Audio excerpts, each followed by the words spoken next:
Who uses Skype? Hello, now? everyone. Welcome back to the Land of Dreams and Nightmares. I am Esper, your Dungeon Master, and once again, I have these fine gentlemen with us. Actually, we are down one player tonight.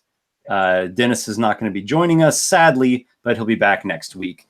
We've also got a little bit of technical issues with some audio. We are trying to work it out, so bear with us. I think we'll make it through okay. Let's run through and introduce the characters, do a quick recap, and then we'll jump into the action. So we'll go Adam, Nick, Vince, Warsor. I'm Adam, and as before, for the last couple of sessions, I will be forgetting how to talk, and also playing Carderock Hawkness, the Bard, and also Paladin. A combined level of 9, 7 Bard, 2 Paladin.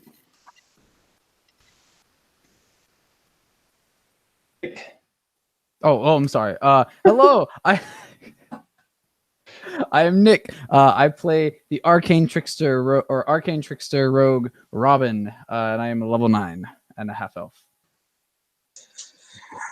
I am Vince. I play Drake Fell, the Monk Rogue. And I'm Warsor. I play Captain Noxiqual, the Hexblade human warlock.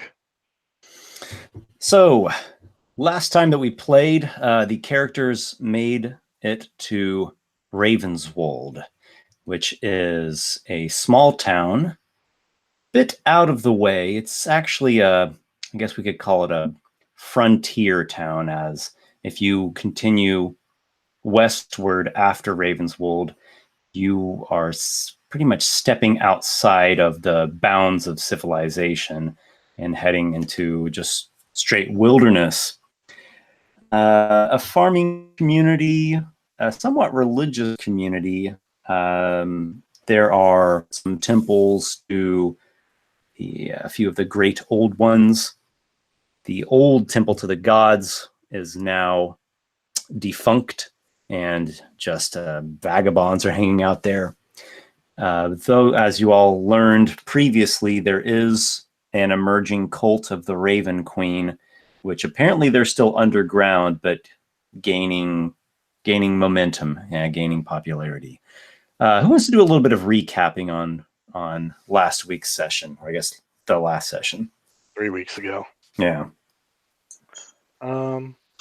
Nominate Nick. Oh man, why me? Oh no, I was pulling up my spell list for what's. Are you the one who got inspiration? No, Dennis that was. Dennis actually. Dennis and he's not here. It's always so easy just to pick on the person. I will gladly roll a sleight of hand check to steal his inspiration, please. It was high. Whatever it is you were trying to do, it was not a success. I can start us off. Okay. Let's just do a quick recap so we can get into the action. So yeah, last time it has been a while, so I don't remember exactly everything. We basically were exploring, and we not exploring, but we went to the I forgot the name of the city, to Ravenswol to see the prophet and see her sort of exclaiming the things she wanted to say, and we met some of her followers, and we just were walking around some of the city. I believe Dennis or Lykar and Warsor and Drake went to the shop to buy magic items. Before Noxiqual and Drake went, they went to check out the temple and found all the vagabonds. And Noxiqual was able to talk Drake out from going Bruce Lee on all their asses. Yeah, that's true. Yeah. Which I really wish Robin was there, because I've been like, hey, I mean, go for it. After which, then Noxiqual and Drake joined up with Lykar at the outside the magical shop, and eventually were able to get in. Yeah. Where some trading of goods, the removal of the passing along what we believe now are cursed boots with wings on them. Yes, this is true. We will find out this session. But yeah, so that all happened, and then towards the end, with the prophet, we all asked the questions that we wanted to ask, which I think were very interesting questions. Which was really cool. And then after that, we ended with Robin stealing something with a very, very high roll, but apparently they are all looking at me now. That's sort of where we ended. Mm-hmm. You're coming through a little bit quiet, Nick. Yeah. So you all went to a gathering, a private gathering, not a hidden gathering, but still a private gathering, where Thanel Donnan gave a talk of sorts. She is an elf, prophetess, heretic even, and she spoke of some pretty peculiar concepts. Some people seem to identify with what she said. She talked about basically everyone's mind being connected, and it is the general people that shape reality, and that the Drekengrim, the land of dreams and nightmares, is not really suffering under this spell plague of the Mer Queen, but rather everyone's fear and their own nightmares and dreams are what's affecting things. She talked about a number of other things as well. That was one. She talked about like the abilities of like spontaneous healing or auto healing, and people transforming and transcending just through the sheer power of their mind. You also caught on that she's something to do about psionics, which is a different sort of power. Yes. You all spoke with her, and you had different opinions. I think some of you liked her and some of you did not. You thought she was crazy and annoying. She spoke nothing but poppycock, only the kind of talk that somebody, some strange dwarf in the woods who goes on and on about the power of dreams and this and that and the other thing would say. Yes, quite. She was one of those. A bit out there, if you ask me. Indeed. Although her prophecies do seem to have the ring of truth to them. One could make good use of her if they were to use her gifts for their own benefit. Mm-hmm. She As I was spoke a little trying bit about the Siren's Kiss, the sunken ship that Drake was on. Something about it being close to Dusk Isle. Yes. You also asked her a little bit about the Lonesome Lighthouse, and Lykar spoke with her as well about his position that he's been in, where he has this blood of a storm titan in him, and he's being harried by this dark rider, but he's been running away from it the whole time. And she said that you need to just face it, and he has everything that he needs to defeat this foe if he would just face it head on and use everything that he has. And also, and this is getting into tonight's stuff, you have the location of the secret playground, which apparently is in this woods here. You have a location to it that you gleaned from this old book, Tales Told Round Cauldrons, by it was on the body of Annabelle the Green Hag that you defeated. And Captain Noxiqual, he killed my frog. He just threw it away. Yeah. So you know that the secret playground has been luring children there. The kids seem to think it's the cat's meow, and it has something to do with flying boots or flying shoes. Supposedly, yeah. But apparently, something to be like they're made there. I think that's what you heard, or what you read. So last time we decided we were going to do this. Yes. Yeah. We just decided because it seemed the most interesting, I think, thing to look into. But do we know if anyone's put out a reward for the missing children? Anything like that I could turn a profit off of? You haven't really pursued that in town.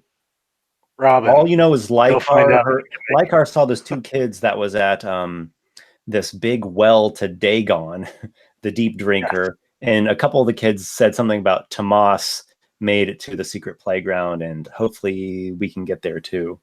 Yep. Definitely want to look into the deep drinker later, but it's not a priority this session. Let's save that for another time. All right. So here's where things ended. At the end of this talk, everybody was really mentally stimulated. You and all the NPCs gathered there, and everyone was chatting. And You met with a couple members of this local adventuring party. One of them is the son of Elgar, that magic shop owner.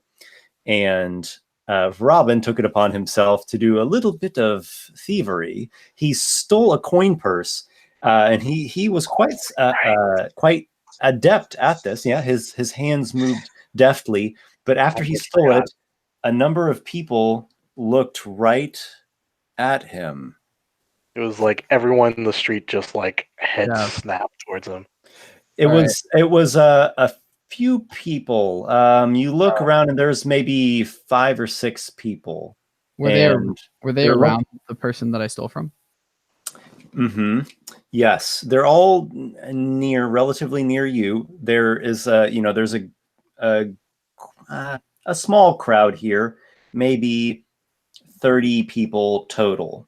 And so, 6, 7 or so heads have turned towards you, and they're all looking right at you. Okay. I'm assuming they've seen my face now. Yeah. Okay. What do they look like? You hear a voice. Oh, I hear a voice. Oh. Mentally. Why would you do a thing like that at a place like this? Oh no. I wasn't expecting her voice. I was about to run. I will respond to the voice mentally as well and say, what do you mean? I haven't done a single thing. I just heading my way out after hearing the prophet. She had some fantastic words, and I even agree with some of them. Fortunately, she wouldn't let me become a follower. A different voice. A different voice? No. You are lying. Well, I mean... Yes, he is lying.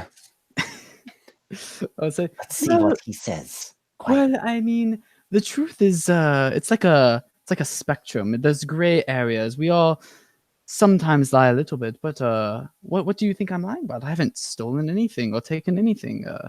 I'm just walking my way out. One of the persons who's looking at you, it's an elf, says to the man that you stole from, you might want to check your coin purse. You will find it is gone, and this one here has taken it from you. What is this now? The man checks. It is gone. What is the meaning of this? I'll respond not mentally this time, but just respond, and I'm going to say, I don't know what you're talking about. I have not taken anything. Perhaps someone else stole it. Search him. Yes, you should search him. I'm going to hold my hands up. Some of the people stand. I guess most of them are already standing, but they are converging around you, saying that they want to search you and expose you as the thief. Okay. As they begin to approach, like before I'm surrounded, one sec, I gotta find my thing. The other 3 companions, what are you doing? Drake's not there. He shadow stepped as soon as he got his stuff. Drake got out of there? Okay. Lykar got out of there too. Lykar's whatever. Him and Lykar I guess are off wandering at the moment. So did he do this in front of us? Because I thought he was off by himself. He was in the area, like as everyone was leaving. So are we close? Like, what's going on? You are fairly close. You're not immediately next to him. Okay. So the situation is he walked about the group before he stole. Do they see people like walking towards me though? Yeah. Okay. I want to see what they might be doing before I decide what I'm about to do. I feel like Noxiqual's like got a lot that he's chewing over on his mind right now. What's his quick knee-jerk reaction to this? Probably just to watch and see what's going on. He doesn't want to throw magic around. Carderock, your ally, is being accused of stealing, and there's something strange going on here.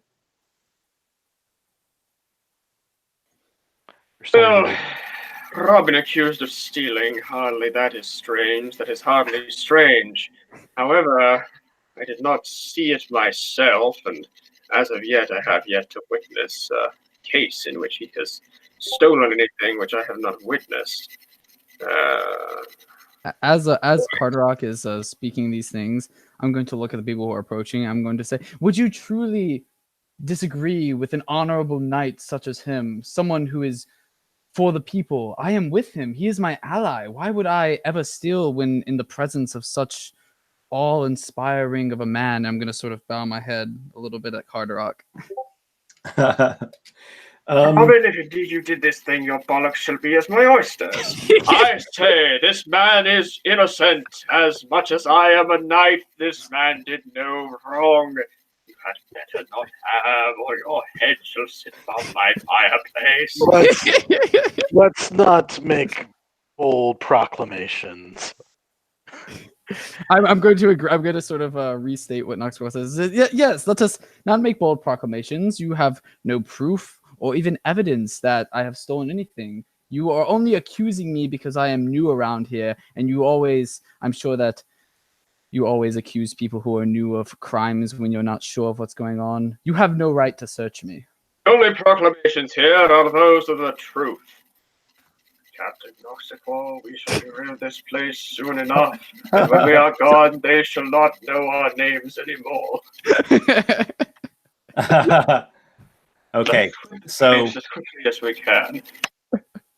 One of the elves holds up a forked twig and begins chanting a spell. Wait. Are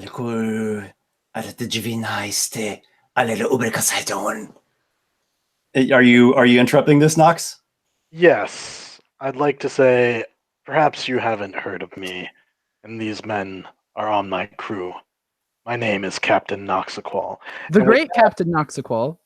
Before he interrupts, I just want to out of game say I do have a trait that, like, my fearsome reputation can allow minor, breakings of the law to kind of be overlooked and such. It's up to you how you want to interpret that, but that's what I'm attempting to apply here. Okay, so let's set the stakes here. Yes. But you didn't actually interrupt the spell itself. Like, you didn't. I mean, I'm not going to counter spell or I'm not going to punch him. Grab hold of the person or anything. No.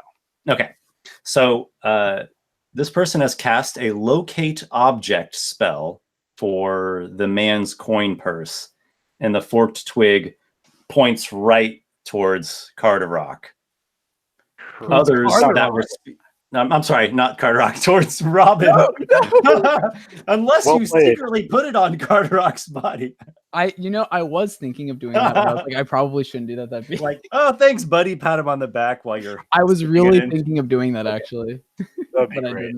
I didn't. Also, there are 5 individuals that are identified as members of a cult known as the Cult of the Vortex. And these are the ones who have been not only speaking in telepathically with Robin, but they are able to read your mind. They have some sort of thought detection thing happening here. Makes sense. So they thought it was a bit fun. They think it's a bit funny that you've said you didn't do it when they're already reading your thoughts while you're like, I'm going to take this thing and I don't want anyone to see me. Just the basic surface things that you would detect. All right. So we've got that. And then on your side, we've got Noxiqual with a piratical reputation. A few people are probably muttering amongst their breath, like, ooh, I've heard he might he would like kill someone if he is confronted. So it's a bit tense. How do you want to handle this? Yeah, how much are you willing to put at stake here, Nox? Once the forks have pointed at me, by the way, I'm just sort of like looking at Noxiqual, sort of with like these eyes of like, help me. I get what you're in over your head. So the way, if they're thinking at Noxiqual or reading his surface thoughts, Noxiqual's like, I bet he did it, but that's not what's at stake here. It's my reputation. And these people better know not to mess with me, or I'll have to make an example of them. So basically, I acknowledge that he did it, and I'm going to make Robin pay for that. And maybe I can work things out, but I need to look like I'm the one that's coming out ahead. It's all a show of face. So basically, I'm gonna make them back down, and then maybe come over to them later and be like, "I found this on the ground," or whatever, and make him give back the money, because that's just causing problems. When you're caught, you're caught. You gotta do it in such a way that you don't take any repercussions. So that's what I'm thinking.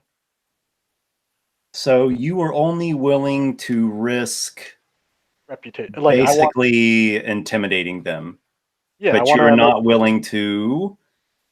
You're not willing to shed blood. You're not willing to break the law. You're not willing to kill. If they want to shed blood over it, I'll let them throw the first punch, and then I'm gonna finish the fight. I will kill them all. But I'm not going to be the one that looks like I started it. Okay. So make an intimidation check. Yes, I will make you an imitation. Imitation check. I don't think I have any way to get advantage on this, so I'm just gonna roll it. Hey, Esper, Drake wants to do some shopping, but I don't want anyone to know what he's picking up. Can I send you the list in Discord? Yeah. All right. 22. I got 22 intimidate. High charisma. Okay, so here's what happens. A number of people in the crowd, they get back. They're like, they're probably not putting their hands up, but they're defensively getting back, getting away, because they think violence is going to break out. A few other people, they start shouting at the vortex cultists to just leave them alone. We don't want this kind of trouble here. And they're pretty afraid. As they should be. One of the vortex cultists says, "There is no need for fear." And he begins mumbling some sort of arcane phrase while looking at you, Noxiqual. Can I Arcana that to see what he's trying to do? Because he's going to do something to me. I'm probably going to punch him in the face. Because that's assault with magic.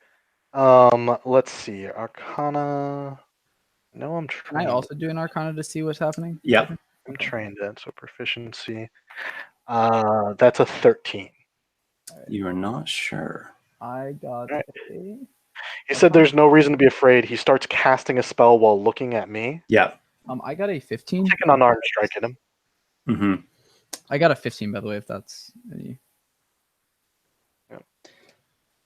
Okay. More like a backhand slap. Kind of. Robin, you identify these syllables that he's saying. It's some kind of spell to calm Noxiqual down. Okay, I will. Let me think. Okay, and Nox, you're going to punch. I'm kind of doing a backhand kind of hit on him, like what kind of magic are you trying to cast on him? Okay, make an attack roll. Attack roll. That's probably not going to do it because I don't have all my bonuses. I can't use my charisma, so let's see. That is only a 9. So nope. So the 9 is not enough. The spell finishes. Make a charisma saving throw. Oh, I'm trained in that. 23. Okay, you have resisted the calming spell.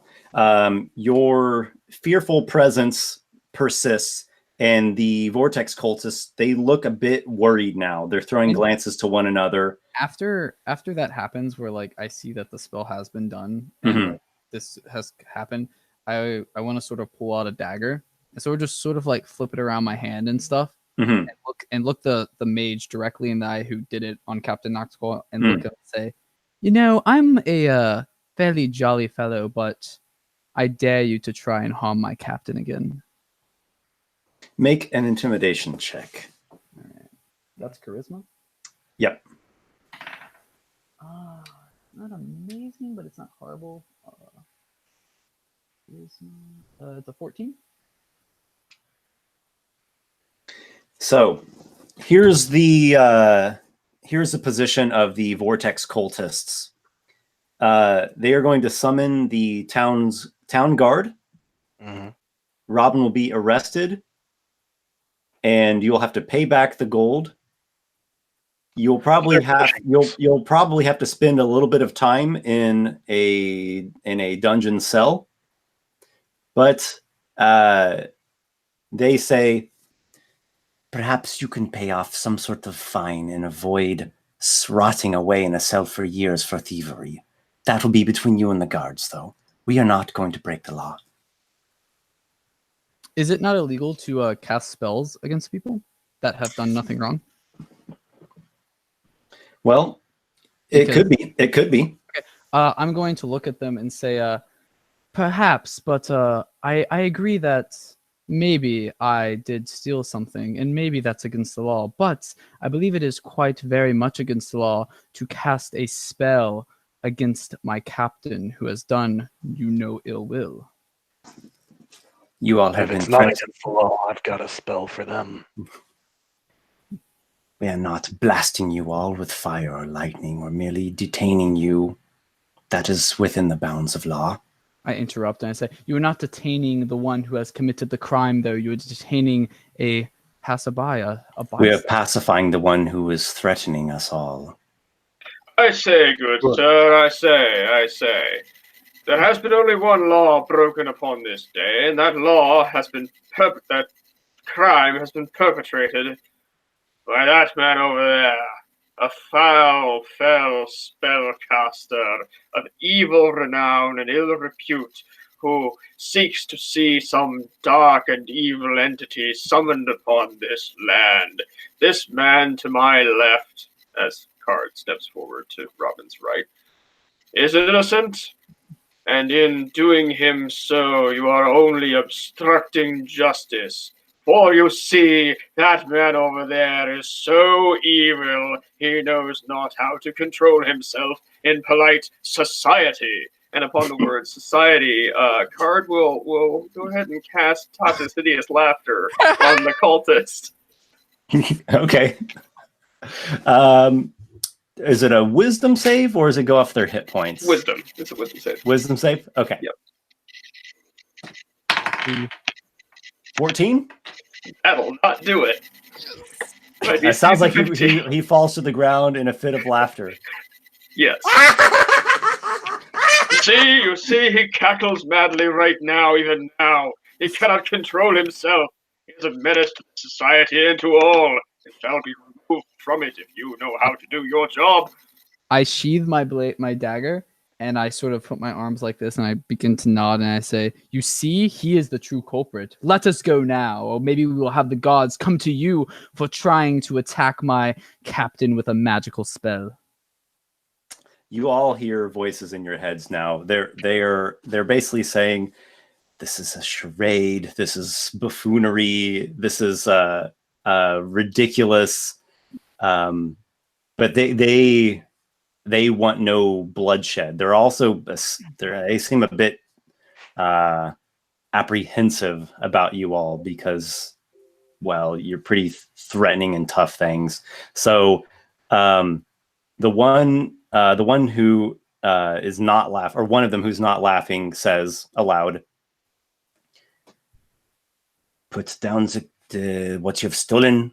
We'll give it back to the man. You leave. Do not harm us. We not harm you. This is an agreeable thing for all. Is it not?" I think that I do not feel inclined to listen to those who cast spells upon me or mine. I think you should leave now. You try to strike the man. He is only wanting to calm you down. I don't know what he was trying to do. You said he was trying to calm you down. He could have been Well, trying I to tell you that he was just trying to calm you. I look and I say, I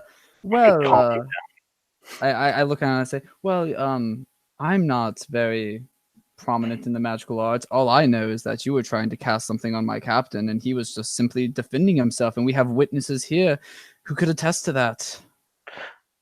I didn't even draw my sword. If I had really meant him harm, I have many things at my disposal that could do such. So you all hold your ground. Robin, you refuse to give the money back? Yeah. Well, yes. Yeah. Okay. So they don't attack. They don't do anything offensive. They run away when I tell them to, like to get out. The actual cultists hold their grounds. They have a pretty stoic and serene type of posture. But many people have, they've ran away. They've gone behind cover. Everyone has essentially cleared away between your two groups.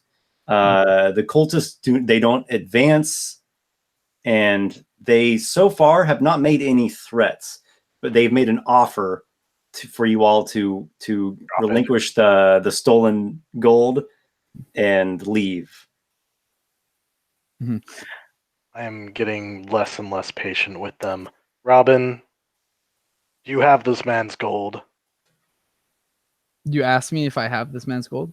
Yes. Just tell me no, that you don't. Yeah, I'm going to say, of course I don't have his gold. I wouldn't steal something from people such as them. Then it's time for us to be on our way. I have no patience for fools and their grandstanding. The Stormbringers walk away. Yep. Okay. Your party walks away, and we'll let that kind of simmer. We'll see. Wait. As we walk away, like when I know that there's no one watching us, I sort of want to like nudge Captain Noxiqual and sort of show the shimmering gold in the pouch that I got. Deal with you later. I would say perhaps half, and then I put it back down. All right. So you all walk away. You have refused to go along with the idea that these elves had, and we'll have to let that simmer because they did not seem they didn't really have the wherewithal to push things any further. You guys intimidated them a fair amount. You at least they were got waiting it. for backup. You got it clear. You got it through to them that you are a force to be reckoned with. Was there anything other than gold in this pouch?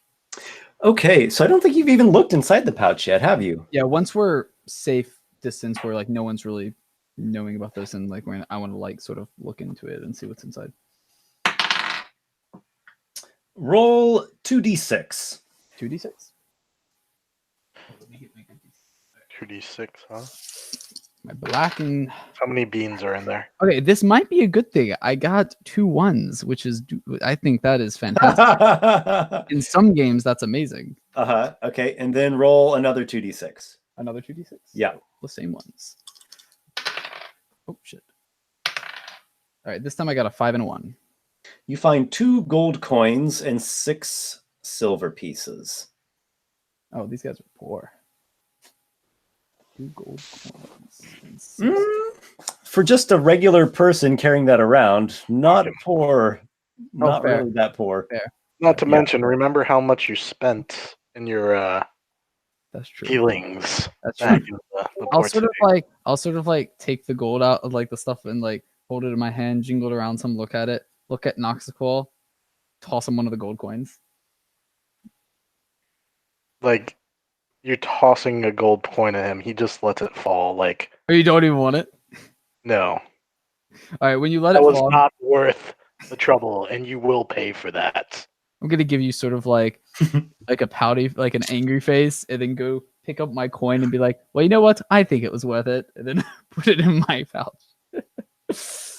Yes, if you continue to think these shenanigans are worth it, you will find yourself on the wrong side of the law without my protection next time. You're probably not wrong, but you know I have to make sure my skills don't diminish over time. I have to practice. Let's cut to Drake. This should be pretty fast. Drake, you've gone to to an outfitter and a money changer, and it was relatively pretty easy for you to find the things you're looking for. So you've purchased those. The only thing that is worth noting is that the third item on your list would be pretty heavy. I didn't think it would be that heavy. I figured it would only be a couple pounds more. And I'm only speaking from personal experience because I work with actual sheet metal. Uh-huh. And so that type of item wouldn't be that heavy. Okay. Is it iron? Is it steel? I would go with steel. Steel? Okay. Steel.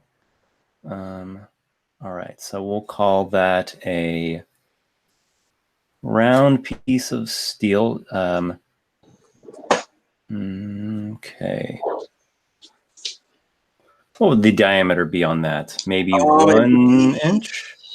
Be actually an inch, about 1 an inch? inch. Maybe an inch and a half? No, it wouldn't be that big. Actually, no, wait. Yeah, inch and a half actually. Yeah, 1 inch and a half diameter sounds right. And then length would be like what? Maybe 4.5 feet? About 5 feet. 5 feet? Okay. Yeah. 4.5 to 5 feet. 30 pounds. Yeah, that actually sounds about right then. Okay. Yeah, it's not that heavy. Really. Okay. If you're okay with carrying that around, yeah, you've purchased it from yeah, it's got to be some sort of some like some kind of a smelt or ironworks or something, and they just have like the raw bars and ingots and stuff that they would sell to smiths. So you've collected your various items. You've got a little bit more weight on you now, but they are yours. Well, I do have the bag of holding, so I'm not too worried about it. How much? Okay, well, that's a whole different story. They fit comfortably into the bag of holding. And then how much does it cost? Yeah, I figured it was probably going to be not about that much. 5G at most. Okay, sounds good. Okay, then I'll knock that off my account. Okay, so is your whole party like getting out of town right now, heading towards the secret playground? You're muted. You're muted. Yeah, sorry, I was trying to find the mute button. No, actually, I would like to ask at the tavern, if we can, or somewhere around the town, if anyone has heard of children going missing, if anyone is looking into that.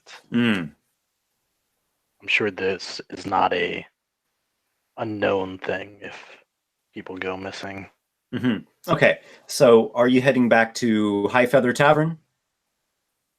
You went there before. There was a busy, brusque woman that was getting things set up, and you went back later at the luncheon where a lot of the kind of like tradesmen and labor, like the skilled artisans and stuff, were taking their lunch. Yes, let's do that. Okay, so your entire party goes there. Is that what I'm hearing? I want to keep Robin where I can see him. Okay. Catch up with Drake. You all return back to High Feather. It's a building that has a slight quirky and whimsical style to it, as some of the buildings in Ravenswol do. The architecture almost reminds you of something from what's that style called? Surrealist paintings. Yeah. And but nicely made. And there's a nice wooden sign with like a feather icon on it that says High Feather in a wonderful, beautiful font. The paint is all fresh. You head back inside. This time, the proprietor of the tavern is not in such a fuss. There are just a couple of patrons there that are chatting amongst themselves, drinking, And the patron is, she's at that table as well. She stands up when you all come in. Oh, you all are back. Couldn't get enough. Well, if you'd like to have dinner. I'm afraid we can't stay over long, but I was wondering if you had heard anything about missing children from the town, or if there are any people that are putting out a job perhaps for missing children to be found. Mm-hmm. There have been some cases. Initially, it was street urchins, and so no one got too upset about it. I mean, I don't even know if they had proper families. But recently, a couple of children with families have disappeared from their homes. I believe they were troubled homes. I think they were children that they would play on the street with some of these urchins, these street orphans. Runaways, then, is the thought. Yes. I want to look at Noxiqual and say, I think we should help here. I don't think that children should just be taken away, even if they are poor. It doesn't seem right to me. Well, running away and being taken away are two different things. But I was wondering if anyone had offered a reward for the return of a particular child. Oh, I haven't heard anything of the sort. Again, they were urchins. These two recent cases where they ran away from their homes, these are families that don't have much in the way of money. Can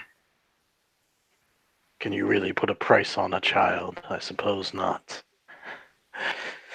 Well, thank you for the information.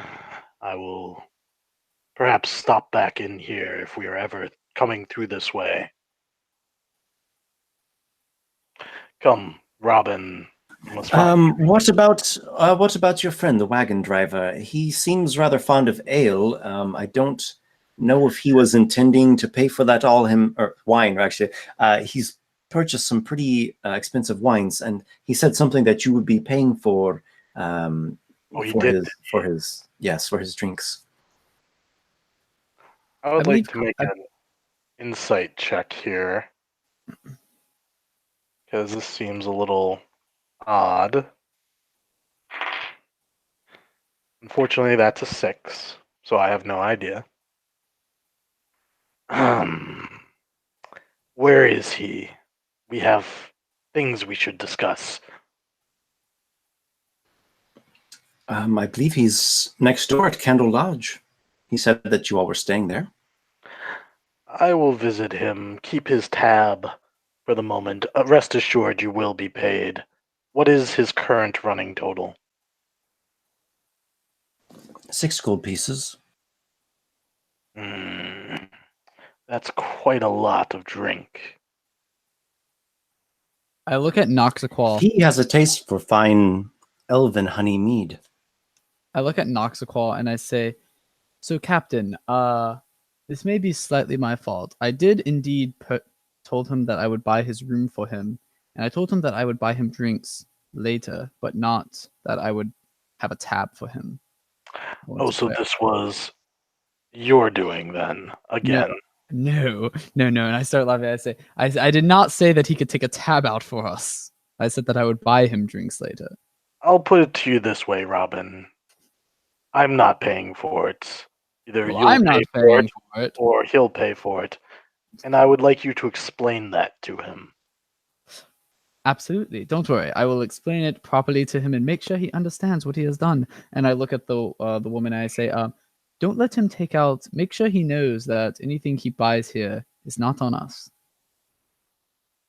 Do you want me to cut him off? Yes. It seems wise, unless he pays you coin. Card steps up towards Robin and gives him a look. I dare say, dear boy, that Matthias drinks on you tonight. Or have we forgotten that little incident in the streets this morning? I sort of look down a little bit and say, fine, I'll pay this tab once. But I look at the person seriously, like the woman, and I say, No more "Not let him- no more wine for him, no more drinks for him, no more anything for him from this establishment on us. We are not paying for anything else." Yep. And then I'll pull out his whatever he owed. Oh, very Okay. well. I didn't know that there was trouble, but I'll cut him off. I'll pay what he owes, which was how much again? I hate to refuse anyone that comes in here, but you Well, know. if they don't show you coin up front and say someone else will pay for it, perhaps it's best to get that person's confirmation first. Well, usually the patrons of High Feather come on good graces. Well, I'm It's sure he's not been often that I have to manage these sorts of issues. Mhm.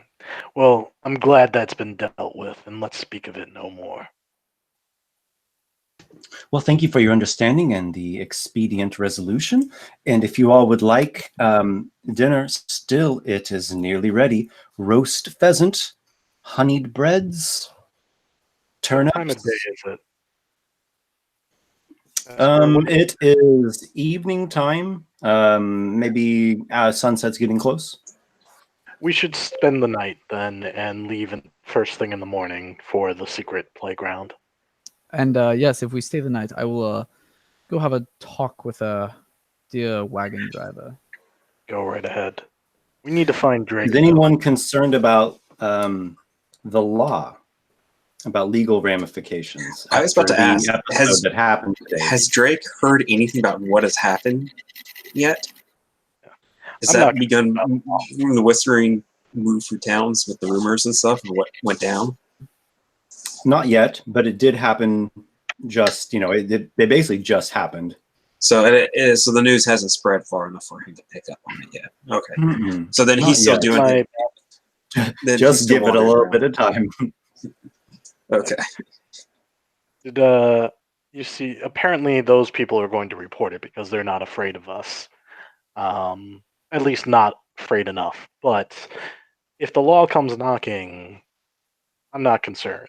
Like if I have to, I'll gut them. I'll cut my way through them. But I don't want to do that if I don't have to. So I'll probably try to talk them down. But Captain Noxiqual is no. Well, take me to jail. Mm-hmm. I would like to since I was obviously the one accused. As I'm walking between these places, I kind of want to keep my hood on and stuff, making sure that people aren't really able to see my face very effectively, just so that people don't associate. Actually, you know what? I'll go one step. Well, I guess I can't use that because I won't be able to get into places. That's fine. Yeah. I was gonna use disguise self, but then I wouldn't be able to get back into my room. So. See, we'll see what kind of balls the guards have if they want to come after us. Robin, what did you do? What did you do with the man's actual purse? The purse itself. I just I would have put the coin into mine and then just sort of tossed it away. Good. You just threw it in the gutter somewhere. Yeah, basically just tossed it away so that it wasn't on me anymore. Okay. Question: do you all stay the night here? Are you okay with that? Do you feel concerned? Do you want to head out? This is also the dinner does smell pretty appetizing here at High Feather, and there's the cold of the night is coming in. I'm not gonna run out in the night to try and escape the law. If they come for me, I'll face them down. Okay. So you all are staying for dinner here at High Feather? The wagon driver also staying here, right? Yeah, so he's next door at Candle Inn. I'll stay there since I already have a room there with him. Okay. So you go to Candle Inn. They provide food if you'd like. It's pretty nice. The whole party's staying there. I believe you all paid for rooms last session. I know that. So I the wagon driver, and Card was staying there. I didn't know about everyone else. Okay. Nox, Drake. Drake's still wandering around. He hasn't heard news yet, so he has no reason to head back. And he hasn't figured out where they're meeting. Yeah, so. You're staying out during dinner time?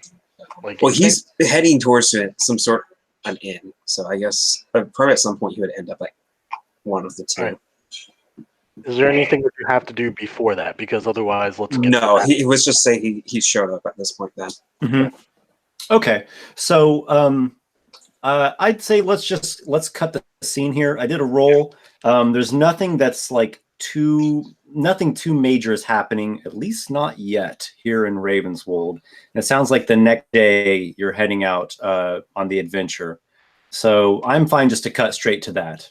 That's fine. I just good for everyone else. I have a hard talk with the wagon driver about not putting us on his tab, and then I also tell the inn there to not put a tab on him for me or any of us. Okay. When you speak to Mateos about this, he's very drunk. Okay. He's very drunk, and when you first find him, he's like mumbling and sobbing something about his deceased wife.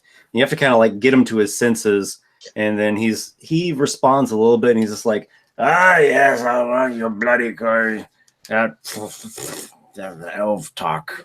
Does he like completely pass out after a while? He'll just pass out in a couple minutes. You just leave him lying there. There goes the bean. Oh, damn it! Are you swapping the beans? Oh yeah, when he's like completely out, can't do anything. Yeah. As I'm doing it too, I'm thinking like, sorry, Noxiqual. And then all the beans. All right, you swap the beans. He has that little pouch, like the little thing he keeps under his shirt. So you like pull it off on this kind of leather thong thing. Yeah. Take the magic bean, put the imitation bean in there, and secure it back under his tunic. He mumbles something drunkenly in his sleep. Okay, I promise. He says that. I promise. All right. I'm going to say, shh, sleep now. Everything will be all right. All right. So onwards to adventure then the next day. Does anyone have any preparations of any sort before leaving Ravenswold? Yes. I tell the carriage driver that he better not leave without us. So we'll be back in probably a few days. Okay. How long is it to this? We don't know how long it is to the secret playground. It's fairly close. Yeah, maybe like a day there, a day back. So like hang around for a little bit. As we're doing that, yes. Okay, I'll stay here. I want to remind him again, be like, Mateos, and remember, you are not to put us on any of your tabs. If you want to drink something, it is on you. I should have enough to make do for a couple of days, yes. Fantastic. And then I'm going to actually flip him a silver piece and say, and make sure to stay here and wait for us until we return. Thank you. Much obliged.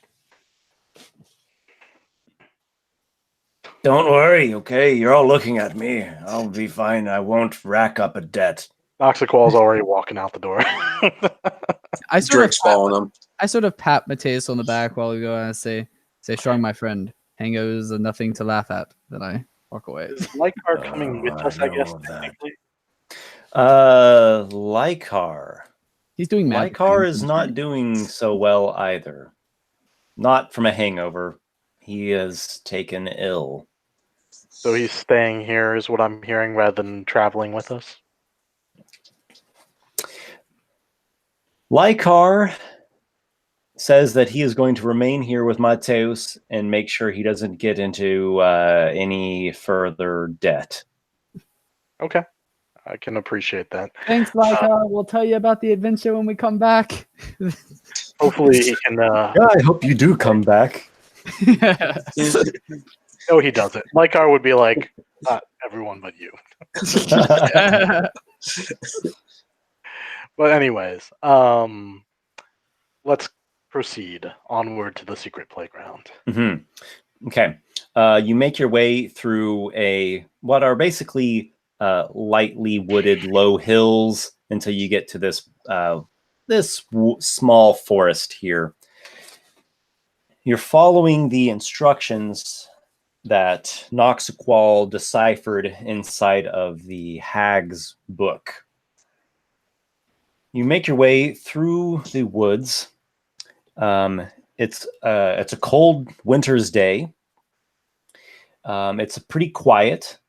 There's the sound of the limbs creaking in the breeze.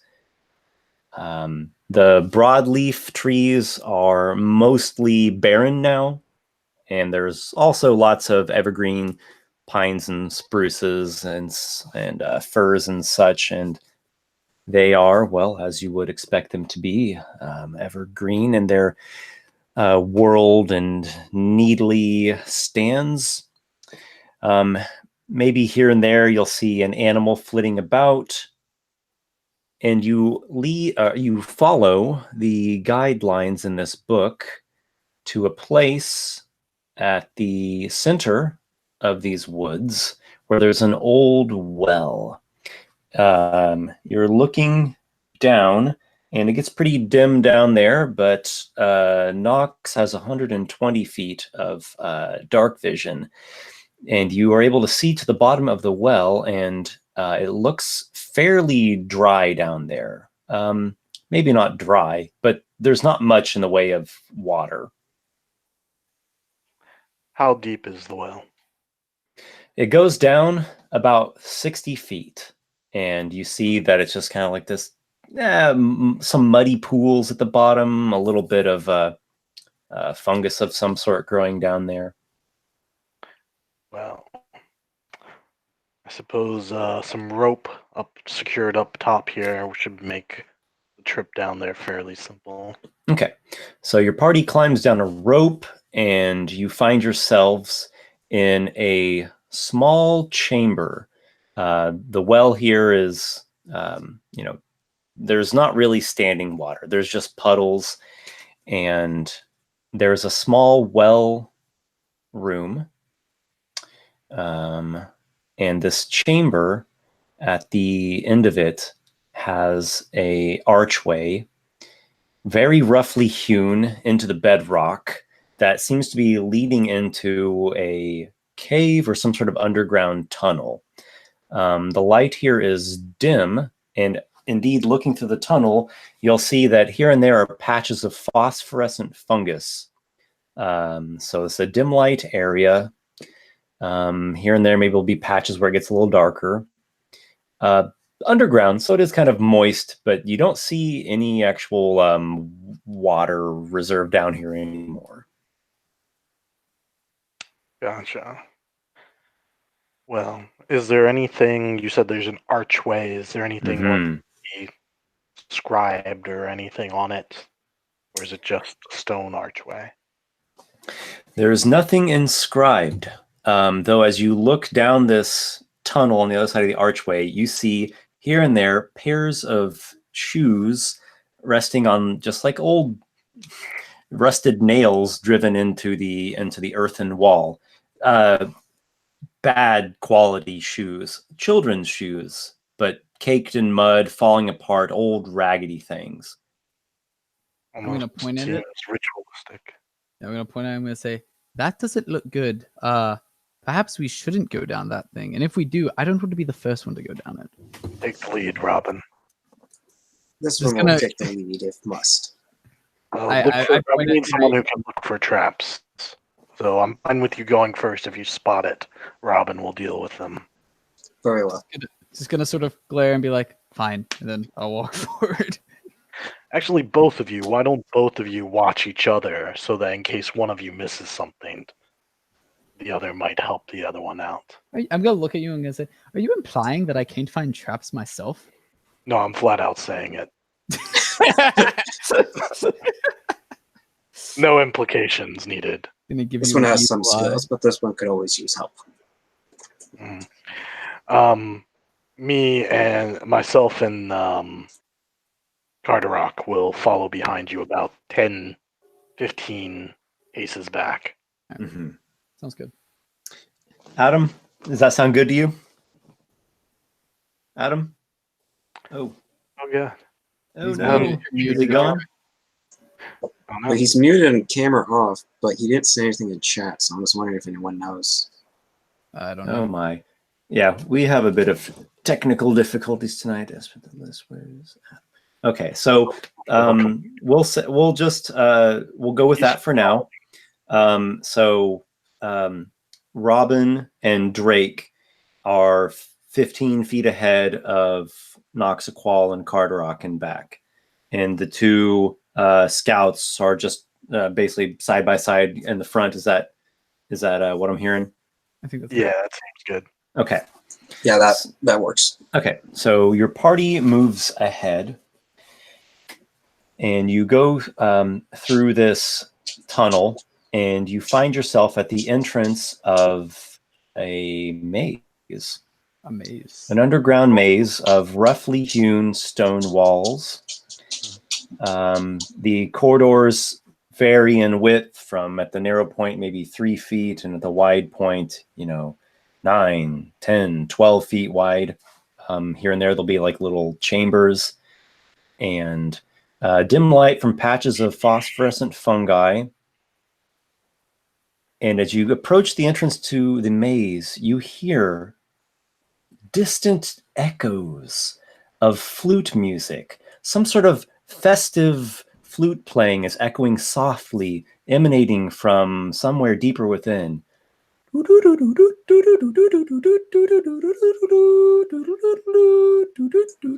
gonna start like bobbing my head a bit to the music. Welcome back, Adam. Yeah, I'm gonna start bobbing my head a bit and be like, it doesn't seem that scary anymore. So how many branches are there to this maze? Like, is it a maze that we can actually attempt to go through, or how are we doing this? Mm-hmm. All right, so you go, and you see there are a few different ways to enter into this maze. And as you're looking about Noxiqual and wondering to yourself, what's the right way to go, you hear a voice. Everyone hears this voice. It sounds like a child's voice emanating from one of the tunnels. This way! The playground is wonderful. I look at everyone with dead seriousness and wide eyes. I don't think the playground is wonderful. Don't listen to the child. But I know which way we are not to go today. It's funny how we're all so like paranoid. We're all like, "Yep, that's certain death."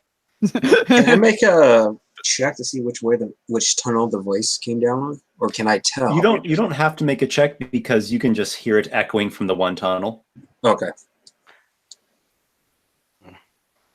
Oh, come on. Just follow my voice.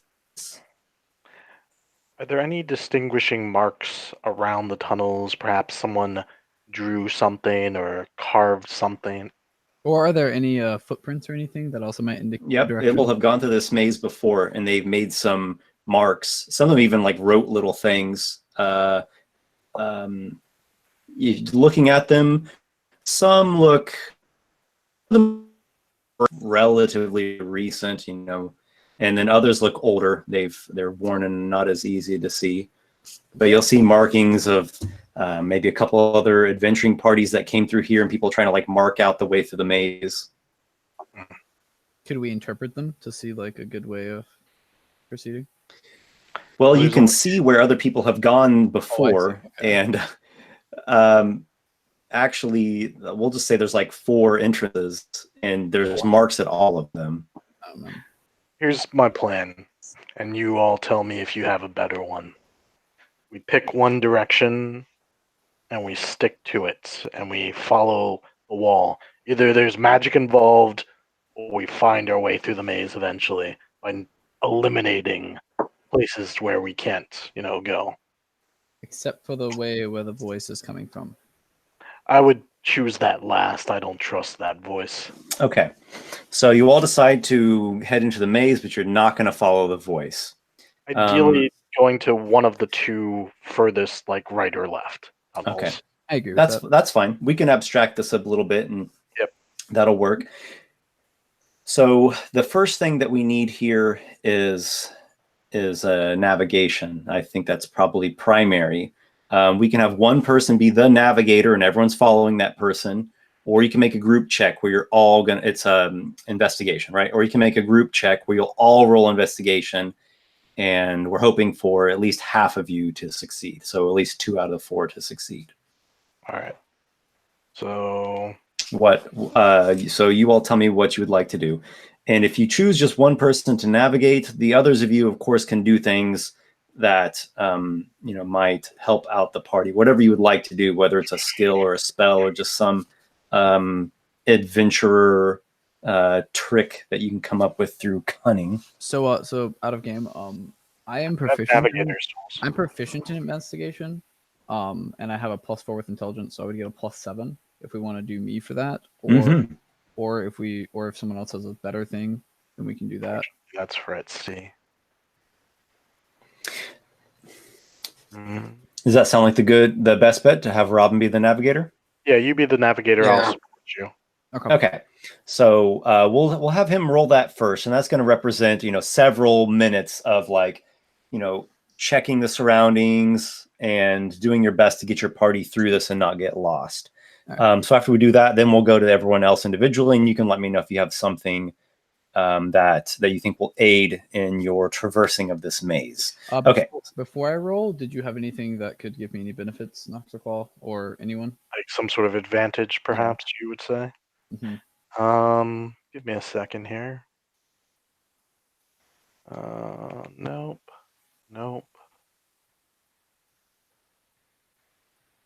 Nothing that wouldn't take some resources away from me, and even then, nothing off of my head. I'll just hope I don't roll bad. Yeah. That's a 14. 14. Okay. You are leading your party through the maze, and you're feeling a bit befuddled and a little bit confused. Okay. I look at my party and say, so I'm pretty good at this, but this is a very complicated maze. I'm trying my best, though. There's only been one path forward. No, just kidding.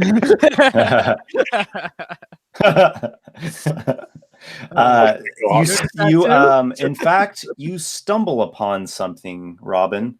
And I guess Drake, loyal Drake, who's there by your side, he's stumbling upon it as well. Okay. Both of you need to make wisdom saving throws. Hopefully Drake will be back shortly. He said be right back. My wisdom's not good. Oh, crap. It's like one of my 2 bad ones. Robin, let's see you up there. A 9? Not that great. You feel a great lethargy running through your body, and you fall to the ground.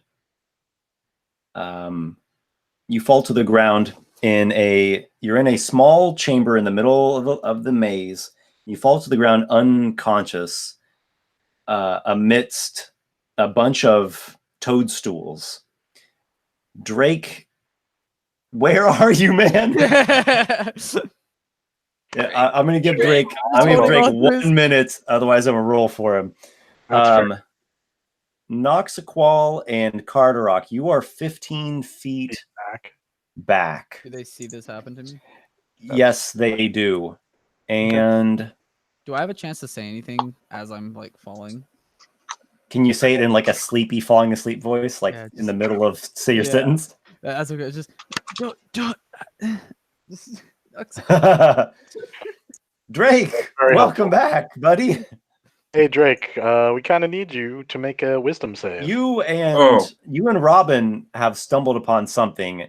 Make a wisdom saving throw as you feel a great sleepiness washing through you. Is this magic that's putting me to sleep? Actually, 22. Yes, it is. I cannot be put to sleep. Excellent. Magically. Yeah, I'm a half elf, so yeah. Excellent. Is that the same thing for?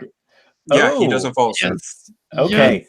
So the 2 of you feel this lethargic sensation, and it just kind of washes through you without ever taking hold. And you look around, and you're amidst a bunch of toadstools Okay, as this happens, I immediately like look back and like not in a super loud voice, just enough so that Noxiqual and Carderock can hear me. I'm gonna say, "Stay back," putting us to sleep, or trying to at least. But my half elf in blood, you know. Can we go around it? So you Robin's like, this isn't, I don't think this is the best way to go. Let's see if there's a way around. You guys back out, you take a different tunnel. You're still trying to make your way through the labyrinth. What about Carderock? Do you have a skill, a spell, anything that you'd like to do as you're proceeding through this maze? Yeah, he's just gonna be kind of scanning the area around him to see if there's anything, perhaps out of the ordinary, anything that looks like might be like a man-made shortcut through it, or something of that nature. Okay.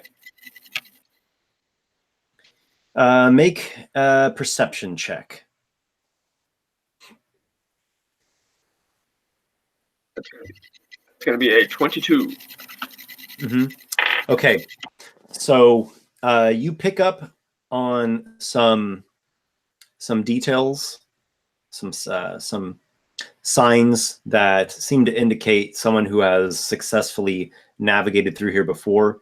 You notice some like a chalk marking in the wall that someone has written on there, and that's going to help out your party's navigation.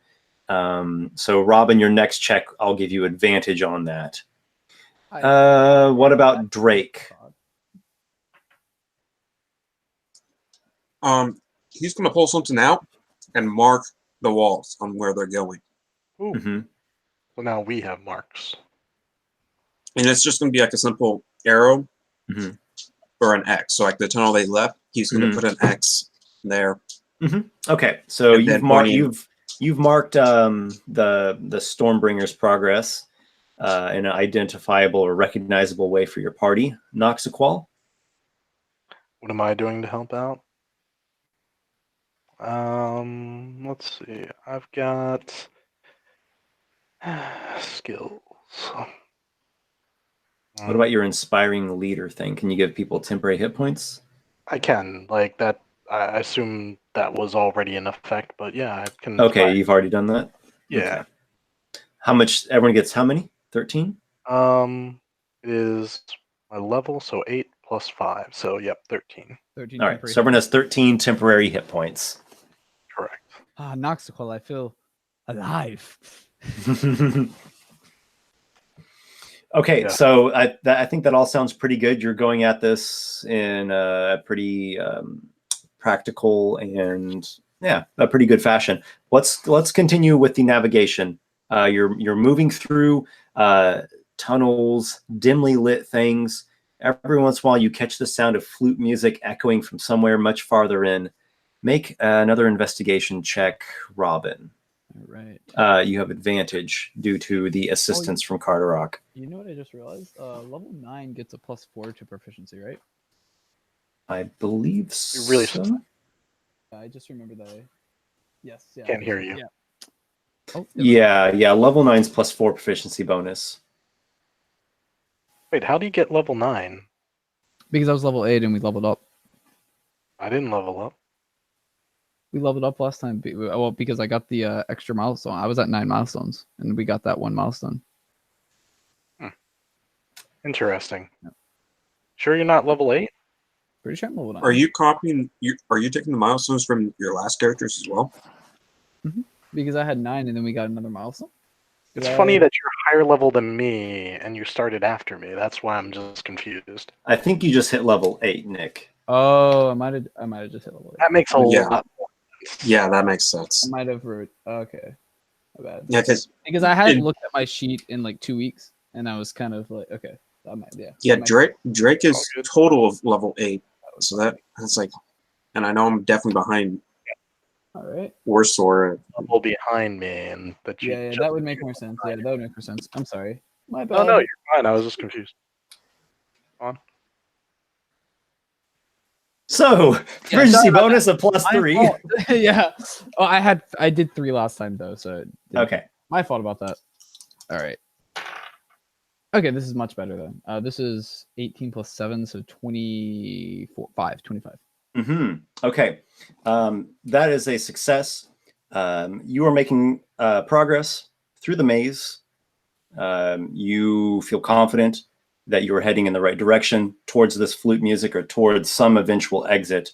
But you're still in the you're still in the midst of twisting tunnels and other assorted chambers of oblong and asymmetrical design. Whoever designed this place had a peculiar taste and no particular emphasis on fine detail or elaborate craftsmanship. Really a fairly crude, if imaginative style here. Let's continue the other characters. Carderock, what about you? So, we haven't really changed positions significantly at this point, have we? You have not. Okay. You're making your way through. You've got out of that little spot where you were turned around and going in circles. And can we still hear the music? And okay. Yep. Well, I like not this. I dislike it most strongly. It resembles the type of thing that is sometimes sung about in songs which do not end well. My vote is that we press forward in this direction. Kind of just points. Are you literally just pointing in a random direction? Basically. Well, so I mean, there's one kind of clear way ahead, which is opposite the way we came, right? Well, I'm not quite sure how to answer that, but you are following Robin, who he seems confident that you're heading in the right direction. Is Cardok pointing in like the direction that I'm not leading? I'm just curious. No, for now he's pointing the way you are leading, but that's probably why it took him a little while to point. Was he was considering? I just pointed the direction there. I'm just gonna like look back and be like give him like the duh face, like I know what I'm doing. A backseat navigating this maze. Yeah. That way. Should have taken a right back there. I'm just telling you, man. Maybe you should stop and ask for directions. Drake, what about you? He's gonna just keep marking the walls. Okay. He's also pulled out some spared cloth, and he's ripping them into long strips. Okay. So you're making some cloth strips as you're going along? About an inch wide. Mm-hmm. What about Noxiqual? I'm just trying to stay focused, thinking about what I read in the book. Maybe there's some clue that I saw in the book that doesn't make sense until we're here. Something about a maze. Mm-hmm. Are you looking through the book? I burned the book. Oh, wow. Yeah, you did. Yeah, we had an entire team trying to save that damn book. Yeah, the masked one. Oh, right. You told me to do it, Esper. As we're as I'm leading the party and stuff, and I'm touching the walls and reading the things and whatnot, I just want to be muttering to myself, I bet that book knew where we were going to be going. Bet the frog Can't might hear a have some word answers that as well. This is strictly for Noxiqual himself. Okay. Make a charisma arcana check. Understood. 23. You reach out as you can to your patron, and you sense nothing. You feel somewhat cut off from him here. I've experienced this before, if you recall, all the way back to the Devil's Den. Mm-hmm. Remember, he was cut off? Mm-hmm. Okay. It's a similar situation. Yep, I figured. Robin, Would you like to continue navigating? I believe so. Oh, I look at the party. I say, shall we continue? Yes, lead on. Do I notice that Noxiqual's feeling anything in particular? Does it seem like he's? Do I notice this like feeling of Trying to get in touch with Noxiqual's feelings? Would I have noticed any slight difference in him? Warsor? Perhaps. He's very quiet. He's got kind of sort of a. It's hard to really tell with him, but he seems a little bit more. Would Drake have a better chance of seeing this because he's been with him longer? Yeah, would Drake have a? You probably would. Drake's gonna move back to Noxiqual because he's never seen Noxiqual like this. This one wonders, is something wrong? I do not like this place. I have only felt myself this alone once before. I want to sort of whisper, be like, I think he's scared, guys. Drake's going to nod his head, and this one will keep watch to our rear then. Yes. And Drake's going to then take rear guard and kind of keep an eye over his shoulder to make sure we don't get anyone ambushed from the rear. Though last time I came here, or to a place like this, there was great power to be obtained. Great power always comes with cost. This one is found. We made someone else pay the cost.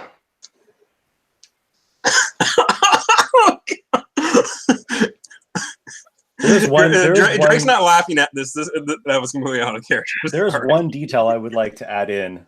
When Robin whispered, he's like, I think he's scared.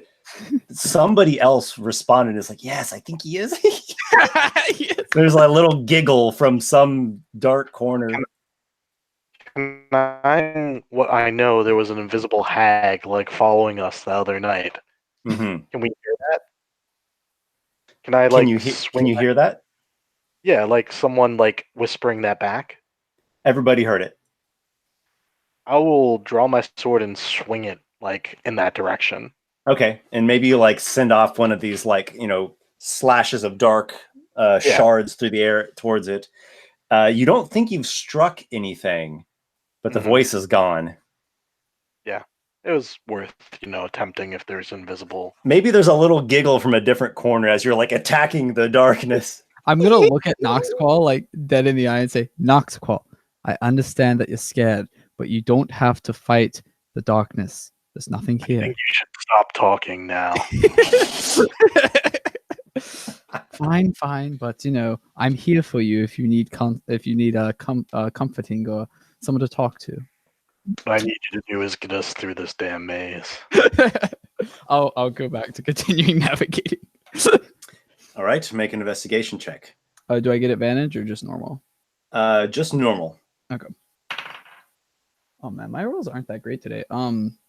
That's a 16. Okay. Okay. Warsor is going to BRB. All right. So.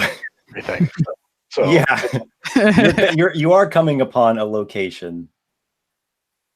Like an exit, sort of. It's within the maze, but it's a location of note where occurrences are happening and things are afoot.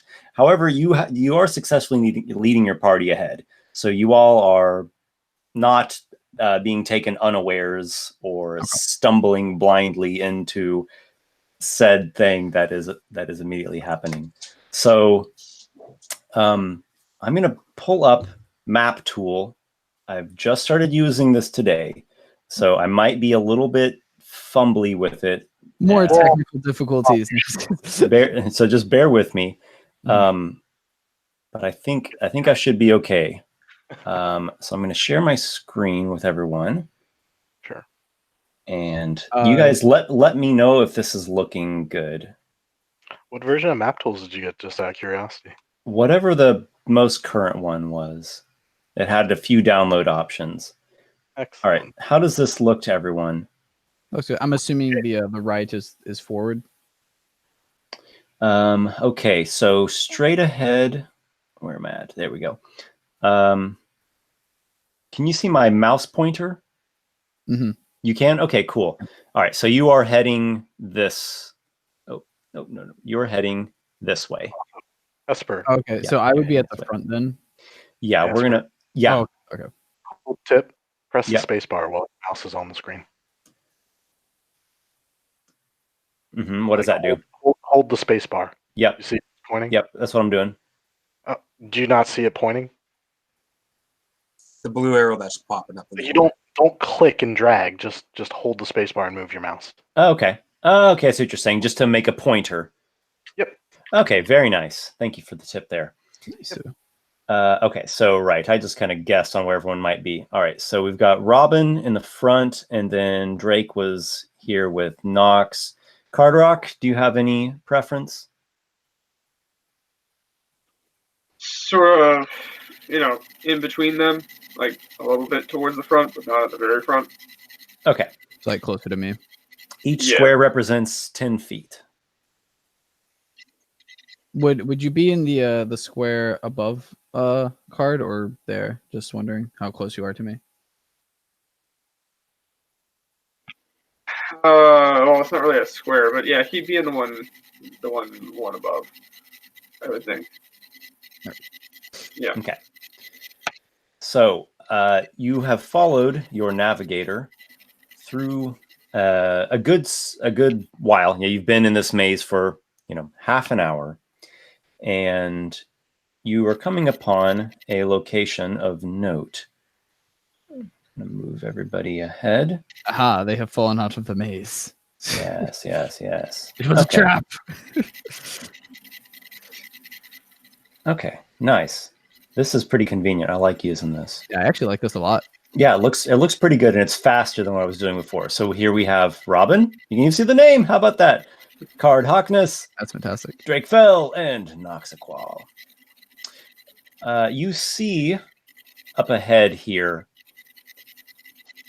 on the stony wall, right up here, there are rivulets of water or moisture running down the wall, running over the stones, small rivulets, and they seem to have worn grooves into the stone over time. And the stone, someone has colored bits of the stone. There are also, patches of fungus with different colors on it as well. And it looks like the stone with this slick, slimy water running over the bits has formed into shapes of children's faces, some laughing, some crying. And it's like a painting kind, or like a stone type of like. Water has worn grooves into the stone itself, though maybe someone has tampered with it, because some of bits of the stone have different colorations to it. That might not be natural. Could I maybe investigate to see if this was recent? Like if these things have appeared recently, or if they have been here for a while? Mm-hmm. You make your way up to investigate and make a perception check.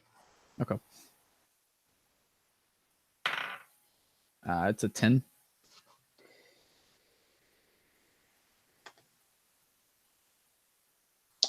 Okay.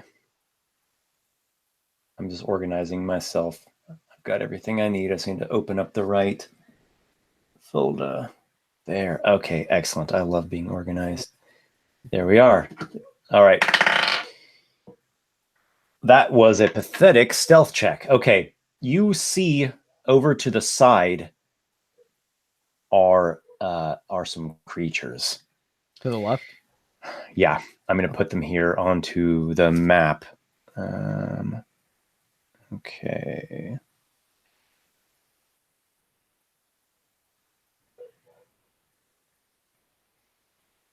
I thought I had them available. Okay.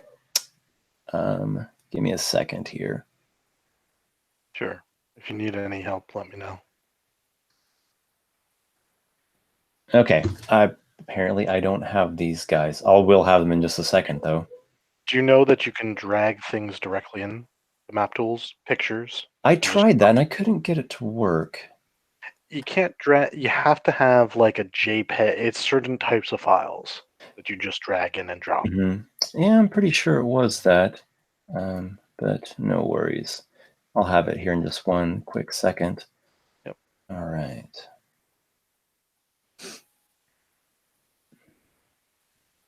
I think I just neglected to make this one token. Yeah, that's all it was. All right. Here we go.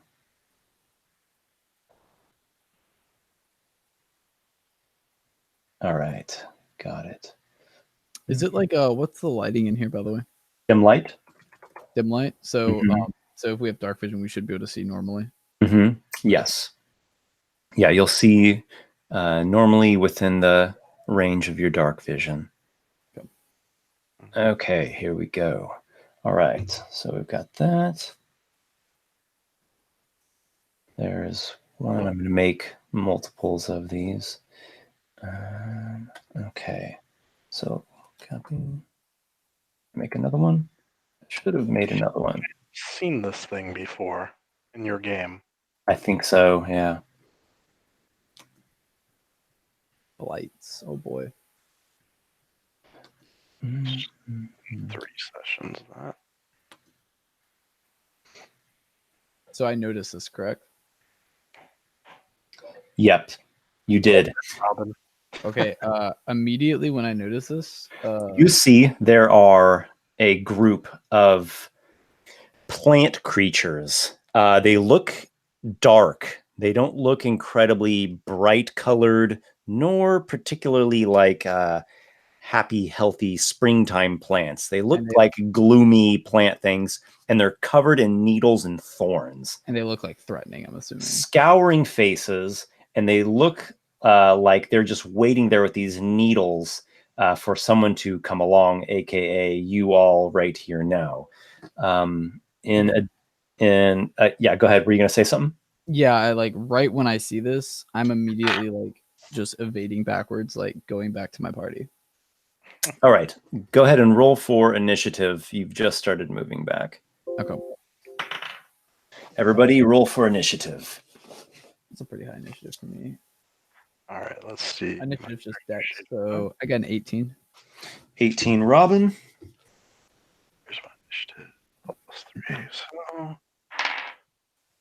7 Noxiqual. 7 Nox, okay. 14 Drake. Card just wasted his natural 20 for the night, so 20. Hey, I mean, it's not a waste if you just win. Plus your initiative, Adam. With that 20. Oh.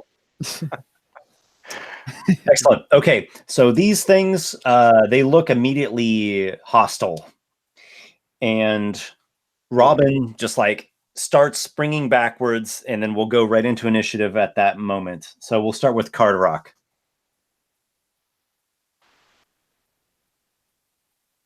All right, so right now they're all nicely bottled in like that. In that funnel. That's a good place to be attacking them from. All right, he's gonna start moving in to close the distance. They're obviously hostile. They're not worth reasoning with. And do they seem like they would be people?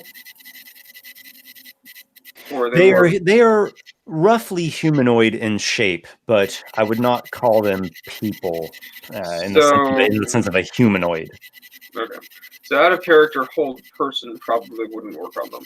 You suspect no. All right. They do appear to be plant creatures. I remember these things. Okay. Yeah, he is just gonna charge straight at it's fighting time. Want to fight? They've got it. Nice. What is so cool with this map tool is it shows you the feet right there. Yep. That's like there, you move 25 feet. That is awesome. So, actually, he will stop. He will stop an additional 5 feet back, so he's like 10 feet away from one of them. Are you saying here? Yes. Okay, so then you and this creature would both be able to use this wall for half cover. Right. Okay. Right. Fun fact, Esper, if you're dragging and you hit the spacebar while still holding the token, you can turn corners. So it shows like the... Yeah, if you want to... Oh, look at that. Very nice. Okay. Do it as many times as you want. Very nice. Okay. I'll violate melee range or no? That would be 5 feet, go for it, Card. All right, so yes, he's going to, having drawn Joy, his sword, okay, he's going to take a mighty swing at the thing. What I suspect other character is Thorn Blight. And he's going to take a mighty swipe and is going to definitely not roll as well as he did on initiative. And that is going to be 16. You strike the creature. It attempts to evade your sword there with the corner of the wall, but you still catch it. All right. So that will be a mighty two-handed swing, which will result in 16 damage. Fancy like that. You annihilate the blight. You hack off part of its plant-like body. It falls to the ground. It drops the little needle things it was holding. Killing off these things, they fall like grass and wheat before the scythe when the reapers reap in the fall or the spring, or whenever it is the reapers do their reaping. Do you have anything further? Can you still move and attack? No, that's all. He won't continue. You don't want to Robin. I'm assuming I can't see that one. The one that's ahead right there, right? Not quite. Okay, I'll move. Yeah, I'll move where I have line of sight at least. And I will shoot him with my oh crap. Sorry, my PDF was messing up. I will shoot him with my short bow. And unfortunately, I will not get sneak attack unless I have advantage. I don't believe you do. Okay. no sneak attack. Gives it to you. But yeah, I will just attack then. So that will be a very high number, a 21 to hit. Oh yeah, you strike it. All right, which will be just a d6 plus my dex. So that's a 10 damage. So not too much. But... The arrow lodges into the thing's shoulder. It seems pretty hurt by that. Fantastic. All right, and then I'll use my bonus action to... Is there like anywhere in this area where I could potentially hide? Yeah, just go around the corner. Yeah, I'll go, Yeah. all right, I don't want to go around that corner. Is it possible to hide around the the other one? Right next to Carderock to the diagonal left. Yeah, left over there. You can hide right there. Yeah, I'll hide right there. Yeah, I'll use my bonus action to hide right there. Like that? Yeah. Okay. And Drake. All right. True that. So Chris. each space is 10. You said. Yeah, each square is 10 feet. And then this, I actually, if you can see the number there, it's showing us how far. Pretty exact. 15, 35, 35. So still leaving with 10. So I could use all my movement to get into combat with them. You could dash if you want to get further, but That would mean I couldn't get. yeah. I have 45 feet of movement space. What about Oh, yeah, 40 feet gets you there. I have 45 movement speed. So Which is great because if you drop this one, then you can 5-foot move to attack the next one. There you go. yeah. So I think I'm going to do that. Yep. They see you all come. They have mixed expressions of both menace and sudden apprehension.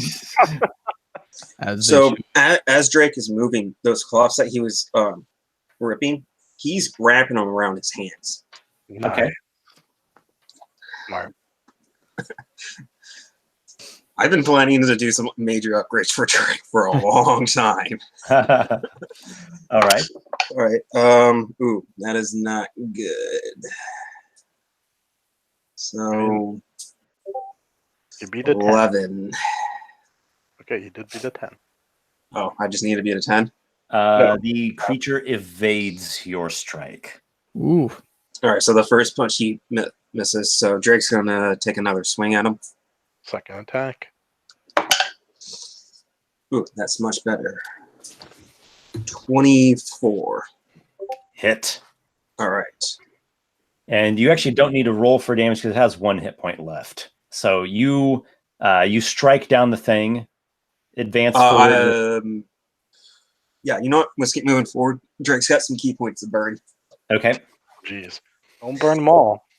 I can only burn. I can't burn that. I have all my key points, so I can do this. Dude, I don't know that they're worth key points. Well, I only need to burn 1 for this. I can do 2 more attacks with this. So I'm going to burn 1 key point for 2 more attacks. Another 24. Oh yeah, easily hits. Okay. For 11 points of damage. You have destroyed the creature. At this point, Drake is going to shadow step back up to the right. Mm-hmm. Did you use Flurry of Blows? No, I use a key point, which actually doesn't count as a bonus action from what I've been reading on it. Yeah, you've used a bonus action for your additional attacks beyond the initial 2. Okay. Yeah. That is correct. Yeah. Are you able to throw a shuriken? Is that possible? Yeah, I can do that. Yeah? Okay. I think that works. It's a monk weapon. Yeah. That's cocked. Okay. 23. Yes. All right. Quite. That's not going to do much to them. 1 point of damage. So it just barely grazes it. Yeah. All right. Well, Drake went flying in there. He took down 2 of the creatures, clipped another one. And the blights themselves, I don't think they're all too keen on what just happened. So they're gonna get to moving. I mean, if Lykar was here, we would have killed them all in like one.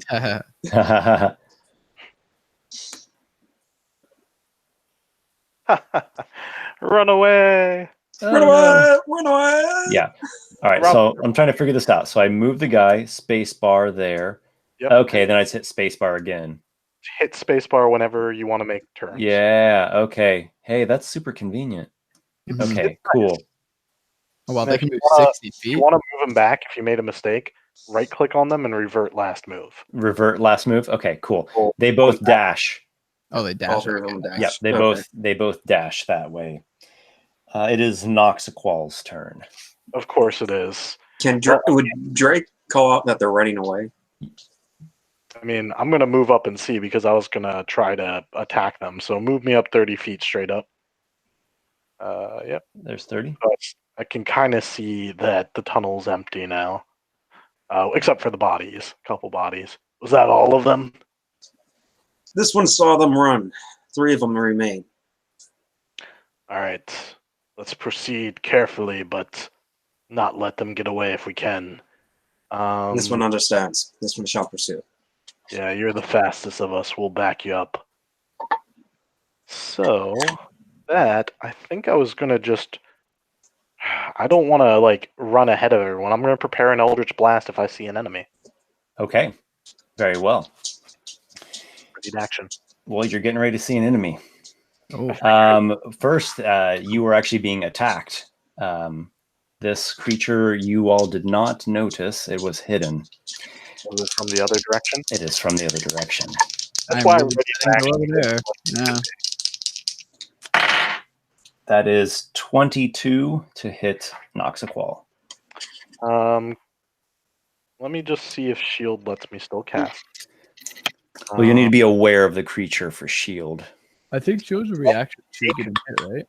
Switch take when you are hit by an attack or targeted by the magic missile spell. Mm-hmm. Doesn't say anything about aware. Mm-hmm. So when I'm hit with the attack, my shield goes off. So I would like to activate shield to 20. What? It was a 22. 22. Then my AC will go to 23. You turn, and a long tongue is lashing at you, and as you turn, it is reeling back into the mouth of a fairly hideous creature. Mm-hmm. Horrifying, it's bipedal, almost toad-like creature. Oh, nice. Oh, wow. Is it my turn? Eldritch Blast. No, Yes, Eldritch Blast. Let's see. I'm not quite level where I get 3 of them yet, but I do get 2. Yep. All right.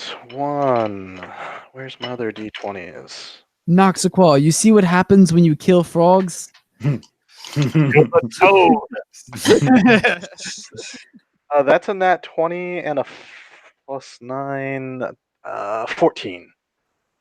Does a 14 hit? I'm looking. Yeah. It is a narrow miss. That's fine. A nat 20 is still pretty good. A nat 20 is still good. So I'm gonna take my 2d10. I'm still getting used to controlling this thing. I This understand. map There's tools. a lot of cool things that you can do with it. I am enjoying it. I'm going to have to look at this now. I highly recommend it. That's 24 damage total from the crit. All right. You blast the thing with 20 force damage, which seems to be a pretty solid hit. Yeah. Does Luckily, Drake hear the Eldritch Blast go can off? I describe a little bit just to embellish the scene and make it a little more Yeah, just go for it. As this thing's tongue lashes out, Noxiqual's shadow actually jumps to his aid and like blocks the attack with a shadow blade. And then the shadow actually swings and shoots the blast as Noxiqual like turns, and he's almost shadowing the shadow as he does what it does. Mm. So, and whatever that slimy, nasty tongue was aiming for, it did not find purchase, and the creature then is going back. attempts to retreat. That. Yeah. He's starting to retreat back that way. So he kind of popped out, tongue lashed, and then starts heading back. That's as far as he can make it. Let's move it to the next round where we get back to Carderock. Mm-hmm. Oh boy. Okay, so these squares are 10 feet, yes. I assume. Yeah. Okay. Excellent. Card is going to charge right at this frog toad thing. And in doing so, he's actually going to increase his speed by 10 feet because he is performing a blade flourish. You don't need the 10 feet. Yeah. All right. Carderock boldly goes charging at this disgusting horror here. Shame we don't have a giant elk to do that. Indeed, unfortunately. The thing gaping giant maw, never too soon. slobbering over its slimy skin. And with a mighty swing, he's going to do a blade flourish. It's specifically a defensive flourish. So that's using an instance of his bardic inspiration to add extra damage. And because this thing looks fairly evil, I feel like he's probably going to smite it as well. And he's going to, in fact... Yeah, he's going to smite it using a second level slot, because this thing looks not nice. It looks very unfriendly. It is a nightmarish creature, to be sure. Indeed. So, with that, the attack is going to be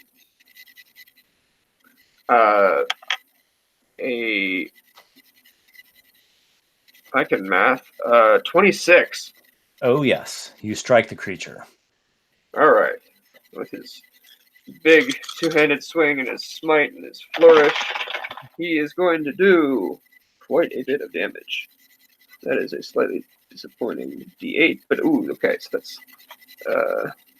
It's not either an undead hope. Well, maybe it is. I don't know. maybe, yeah, we'll see.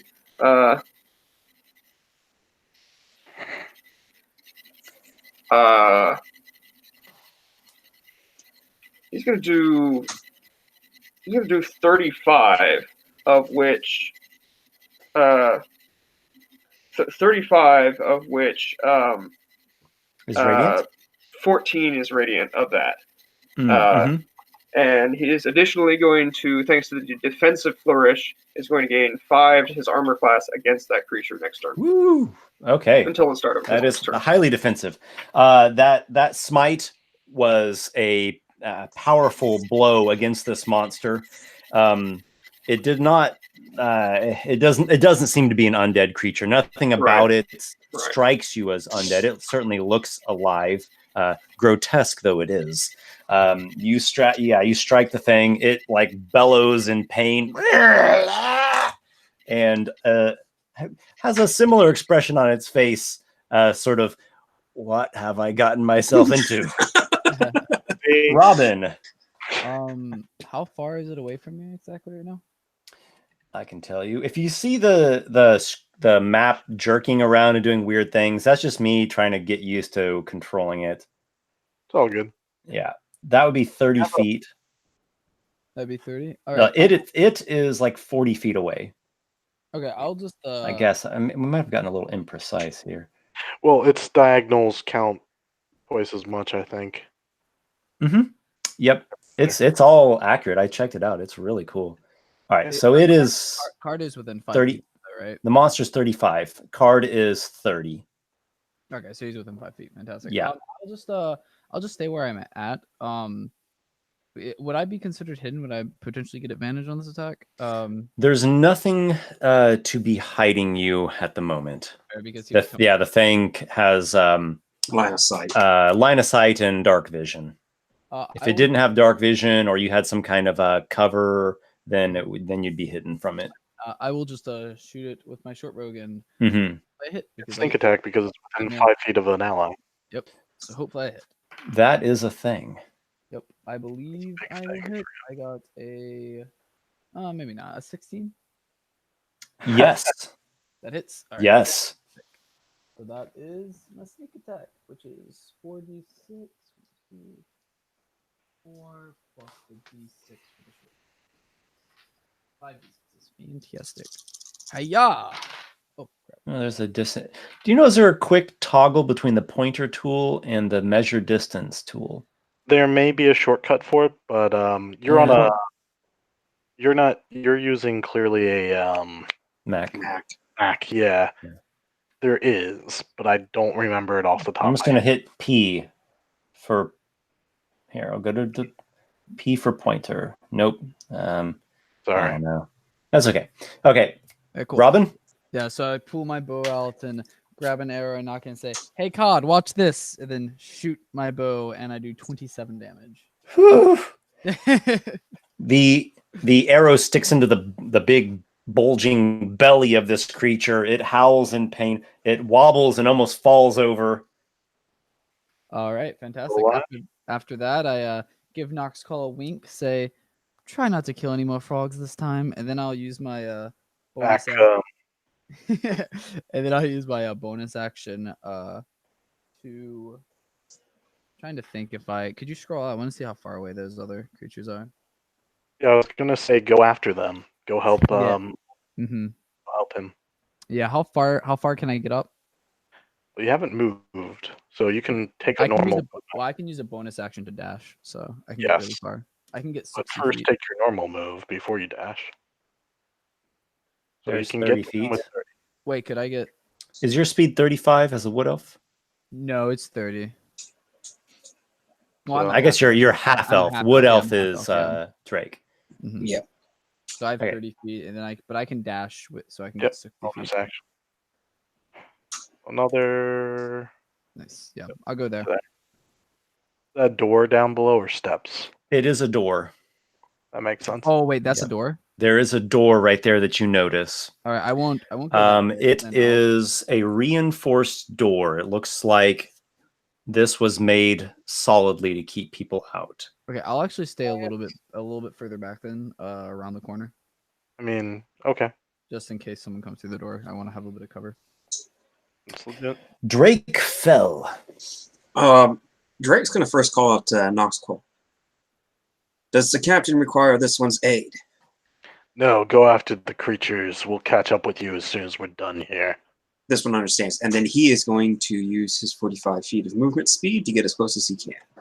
That's 25. All right, so 45 would be there. Okay. Can you actually move me to the bottom portion of that square so I can get line of sight to do my next thing? Charcoal. Oh, I'm sorry, guys. My dog was right. Happens. Totally understand. Yeah, you can see this one here. It would have half cover. All right. Drake is going to sorry about that. Shadow step right next to that one.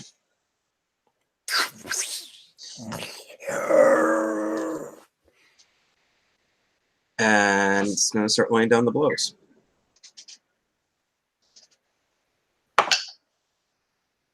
$17 plus 23. It is a hit. All right. You fight with a short sword, is that right? Short Nope. sword and unarmed strikes? All unarmed. All unarmed? Okay. Yeah. 11. You strike down the one that you previously wounded with your shuriken. Slice. Drake's then going to. Drake's in range of the other one, correct? Yes. All right. And he's going to make an attack at. Okay, so that's 24? Yeah, 24. Oh, yes. Another 11. This 6-sided dice is my lucky dice.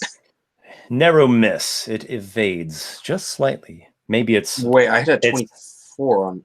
Oh, okay. I thought you were saying 11 to hit. No, right. no, the 11 was for damage. Okay. Sorry. All right. So that is a hit. Okay, yeah. So Drake then got the first one, and then he pretty much does a backhand to the other one for the 11 points of damage. Okay. 11 to this one, right? Yeah. Okay. This one you have slain two of them. All right, Drake's gonna look at the last one and goes, "This one recommends you stop and surrender." It shows no sign of slowing. It's just like full bore down this corridor here. Moving to the next, which actually is the blight. Yes. Okay. Right, they did go before me. They run away right before I go. What a deek. There we go. It continues, paying no heed. Maybe it doesn't even understand you. Well, it certainly understands that it doesn't want to get slain. Noxiqual. Oh, is it Nox? Yep, it is Noxiqual. Because the thing went after me. Yeah. But hey, it's all good. The toad monster that in character card totally doesn't know, and out of character I know is a Vanderhob. Did it attack or do anything? It is after Noxiqual. Okay. Noxiqual is moving up to attack it, and as he swings his sword, he does say, "Open up." It's open. Kill the toad, Noxiqual! The creature bellows at you, half in pain and half in a rage. You hear other monstrous roars echo from somewhere farther in, not too far away.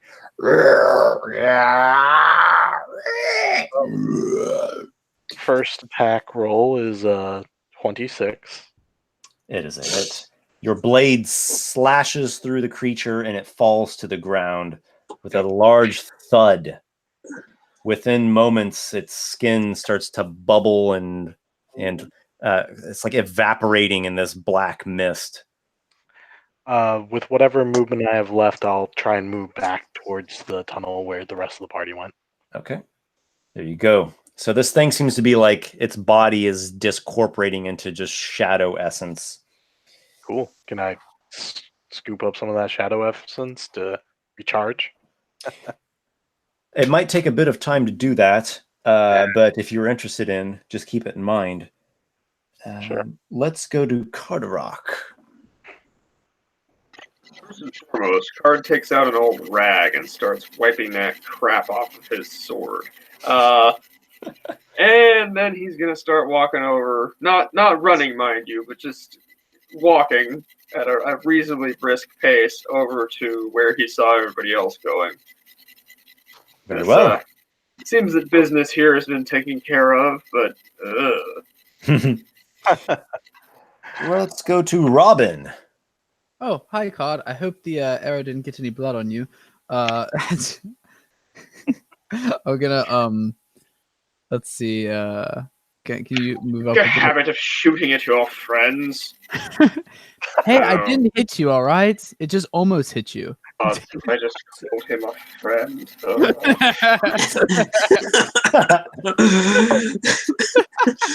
Look at that, Robin. You actually have a friend. Robin will remember this. How far up is the other guy? He's a ways past Drake. Do you want to start heading that way? Yeah, I'm gonna start heading that way. Okay. See how far I can get. So you're in the middle of a dash here. Is that? Yeah, I'll use a bonus action for a dash. Yeah. Okay.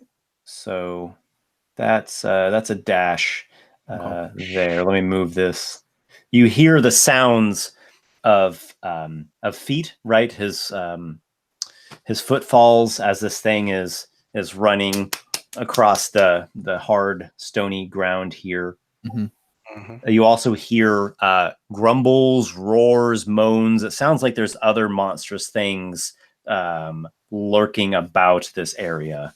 Does it sound like it's coming from that right tunnel? Yes. Okay. Do I hear that before I? You get hear up? echoes this away. Do I hear that before I get all the way up there? What was that one? Yeah. You hear echoes coming this way. Very nice. Could I possibly, since I can't reach him anyway, could I possibly stay next to Drake so that we're sort of in a, I guess, I want to do it so that I can hold my action so that if I do see something, I can attack and get sneak attack, assuming it gets to 5 feet. Yep. Mm-hmm. You still have your action though. I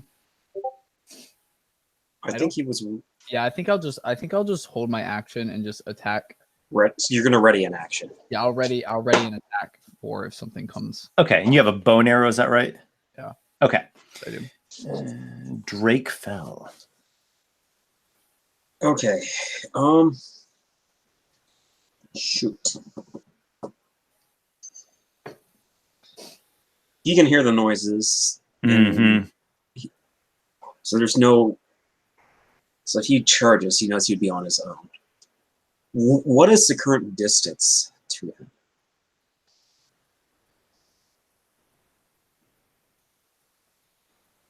Mm-hmm. 65 feet, it looks like.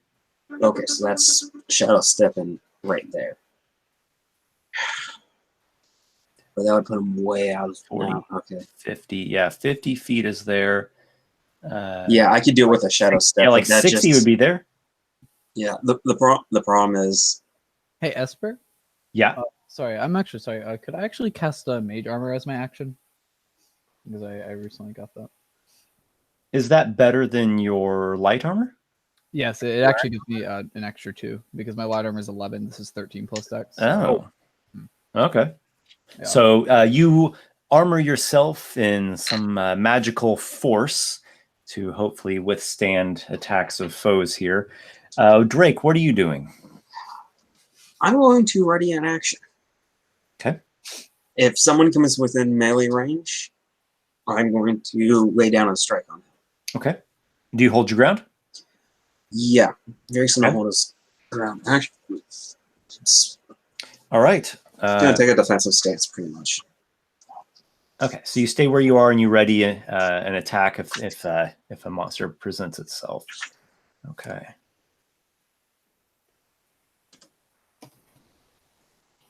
Map Tools is officially kick ass. Yeah, I really like this. Yeah, it's really great. Esper, I'm still a little bit awkward using it. I feel kind of fumbly, but it's going pretty good. I'm just gonna. on the Drake's PC. just gonna take the dodge action. Okay, so you want to dodge instead of readying the attack. Yeah. Okay, that sounds like a good plan. Let's move it to Noxiqual. All right. Noxiqual's gonna move 30. Basically, just double move me is probably what's gonna happen this turn. Okay, So you're heading over to where your allies are. yeah, just use the space bar to liberally. Yep. And Boom! Look at that. Yep. Let's go to Carderock.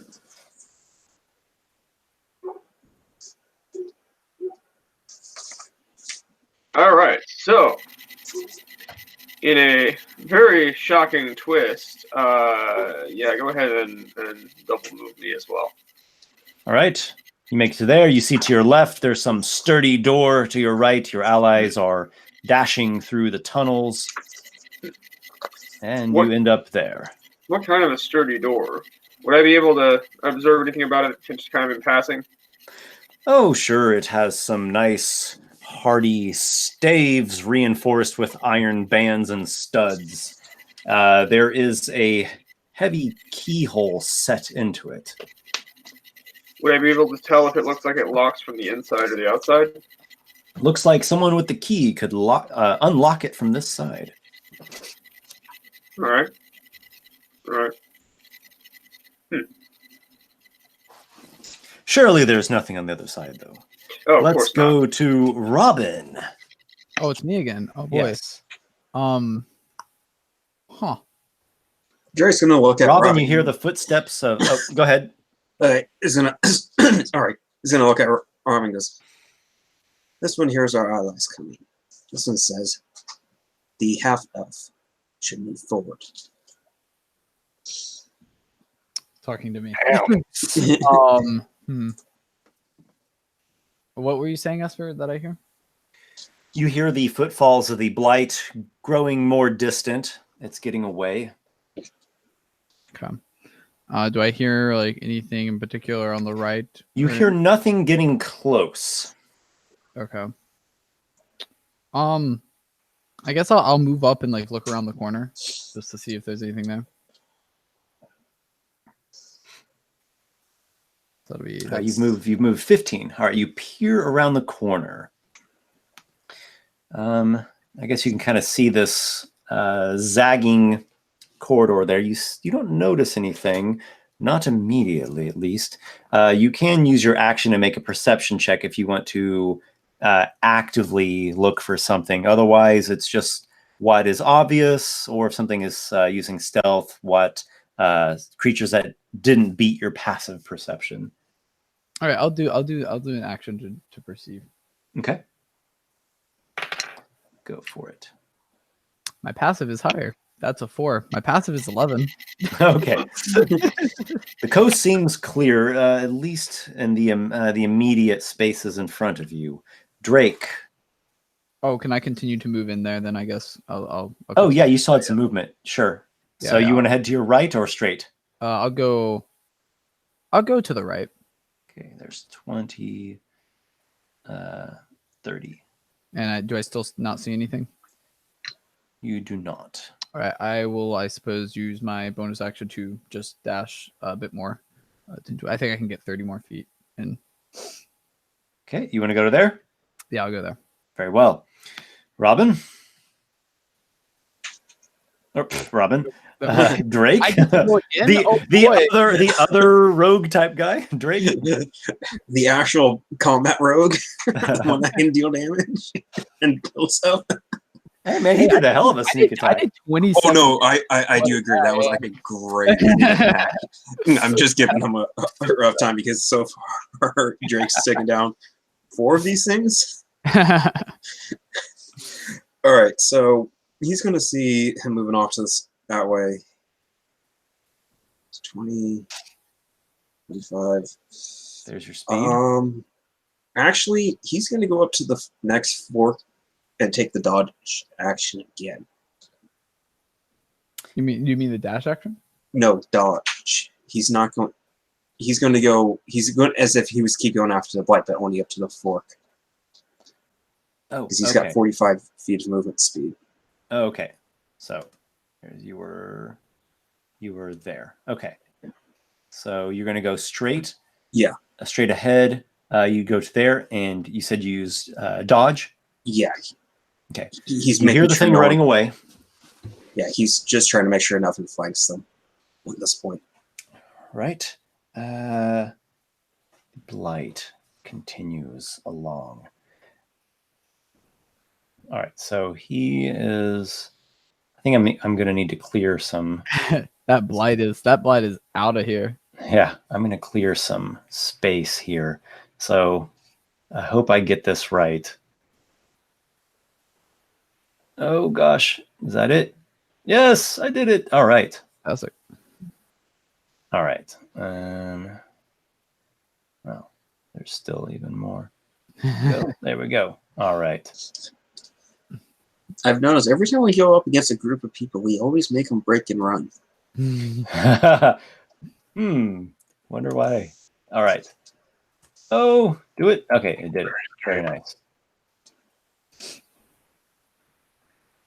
Let's just move to the next character because I'm still trying to get this figured out how to do this the best way. Let's move to Noxiqual. I think you're doing great. Like with the map, you can do it initiative order pretty easy. Probably going to be double moving again. Get me to the intersection. Tell me how much that takes. 30 feet is there. And then another 30 feet will probably get me to the intersection. Yeah. Yeah, go up to as far as I can. That's another 30. Okay. So I can see both of them from here. Yes. Did they you're out? Yeah, you see two allies, Drake moving this way and Robin moving this way. Mm-hmm. You do hear some sounds. Everyone hears some sort of grumbly roars here and there, especially coming from this direction. Mm-hmm. What about our good friend Carderock Harkness? He will once again just sort of mirror what Noxiqual did and double move up there. In particular, what is there to see down by where that's Robin. Robin that's is. Right. Yeah. See a tunnel that curves.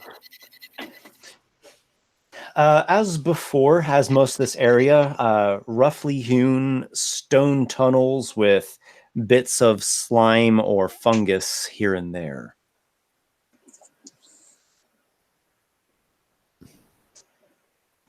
I'm having flashbacks to the Devil's Den, man. You've only moved your speed. You still have your action, Carderock. You could take a dash if you want to move further. Yeah, he'll go ahead and say, Split the party even further by going down the left tunnel. What do you say, Nox? For once, I think my sense of treasure seeking agrees with the thief here. He's gonna go down the tunnel to the right. Esper is like screwing with you, like, oh, let's go this way. Yeah, I see it. I see your wishful thinking there. No, actually, that will be Noxiqual's suggestion. Keep an eye on Robin. Don't let him get himself killed. Don't worry, he will. He's one of my friends now. For what I know of Drake, I know he can handle himself a little bit better and probably won't end up in more than one piece if he is on his own. Mm-hmm. Yeah, it's your responsibility. Don't let him die. Robin. All right, it's my turn. It is. Trying to think if I might want to cast invisibility to scout ahead. I can barely hear you again, Nick. Oh, sorry. Let me fix it. It's soft, but I understood what you said. Yeah, I can just barely hear you, but it's right at that point where I can almost not. I will fix that. That's better. That should be better. Yep. Yeah. Okay. So, I'm debating whether I want to go ahead and use invisibility to try and scout ahead, but I also don't know if I need to. I guess I'll use. Can I like stealthily like move forward more? Yep. Half speed, I believe, right? Yep. So I guess I can move at full speed with the bonus action of dash and also using stealth. Okay. Yeah. Okay, Basically, I'll do you're that. using your action to self. We'll do that. And do I All right. see anything in here? So you go creeping forwards, and you do see some things. You see needle blights attacking you is what you see. Oh, did I not? Was I not able to stealthily get through? Well, the thing is, they know where you are. Oh, I see. I see. Yeah. If he was proceeding at half speed with his first movement. Yeah. Would So if they. Okay. It's fine. I mean, my thought is you could then retreat around the corner. Yeah, and that's use what I'm thinking. Yeah, that's what I'm thinking. But all depends on the exact scenario here. Mm-hmm. You are faced with some attacks. I'm going to roll their stealth. What is your passive perception? 11. 11. Okay. They succeeded. All right. So you're in long range, but they were hidden from you. So it's just going to even out to some standard attacks here. 1, 2, 3, 4, 4. 4 of them are able to get shots on you. Okay. Needles. If Okay. he dies, this is going to be sad. 6, 8, 6, and 11. None of those hit. I rolled so poorly. A hail of thorns goes everywhere except on you. They are up atop well, you might call it a bridge. It's a higher raised up area. These dotted lines would indicate that you can actually go underneath this. Okay. Yeah, I'll go back and cover. And these stairs are showing how to get up there. I'm not sure if anyone's actually even seen that, but whatever. I'll take back cover after them all missing me. All right, Definitely you basically say, all right, forget about moving quietly and slowly, and you head back there. Yep. I think that's as much movement as you can do. I believe so, yeah. So that should be my turn. All right, so there's a number of them. They're using the handrail to get some pretty serious cover up there as well. Whew. All right. Amusing. Yeah. Robin. Shame we're streaming. Drake. Okay. Would Drake have heard this attack or no? That was a ways. You probably would have heard Robin screaming. All right, you heard Robin. Yep. Drake's gonna let out this exasperated sigh at the screen and look over at Noxiqual. Noxiqual just like shakes his head. Robin's just gonna, or Drake's just gonna nod his head in agreement and say, "This one wished we had the one who could throw fire with us." Yes, well, we have to learn to not rely on any particular one person. I'm gonna look at them and say, "I have some fire," and then in my hand, a little bit of a firebolt shows up. He can't see that. Drake? Drake can't see that. All right, Drake's gonna fall back then because there's no point pushing forward if he sees him moving that direction. So, He's actually He's gonna fall back to where Noxiqual's at and then ask what caused the scream. oh, that was Robin. Well, no, he's gonna ask specifically Robin. Ask this to Robin if he has to yell. There's about 6 of those needle guys up there, and they all shot me, but they're really bad shots. Okay. He's gonna move down to where Robin's at, or as far as he can with. Okay. There's one move. That's your speed. He'll dash then. Dash. Okay. 20 feet there. And that'll be it. Just stand there? Yeah. Move me into the corner so that way people can get by. Yep. Because I need full movement for what I want to do. Sure. And just as a general thing, you could always move through your allies. And actually, I don't even care if 2 people are on the same space. If it gets into kind of close quarters, I'd probably say that makes you both squeezing. And so that's not a ideal condition to be in, but I'm not super stickler about. Oh, I am to my players. Oh, okay. In fact, I made one of my players have to. Oh no, you can't push through. You have to go around. Where are we going to now? We've got the blights. Okay, well, I don't think anyone can quite see them, so they're doing something. Noxiqual. Yes, let's see. So it looks like we're all pushing to the right here. Mhm.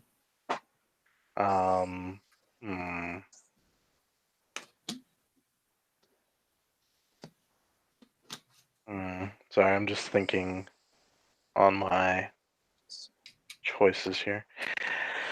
All right, I'll go up. See, the problem is 30 feet is so far. Like, it's not far enough. Okay. 30 feet's like right there. Yeah, it's not going to get me to where I need to be in one turn. I mean, you could dash to get there if you need to for next. Yeah, turn. but then I can't take an action, so what's the point?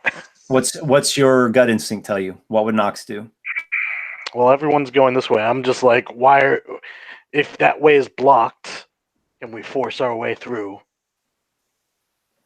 This one can create an opening, but this one needs time to get ready.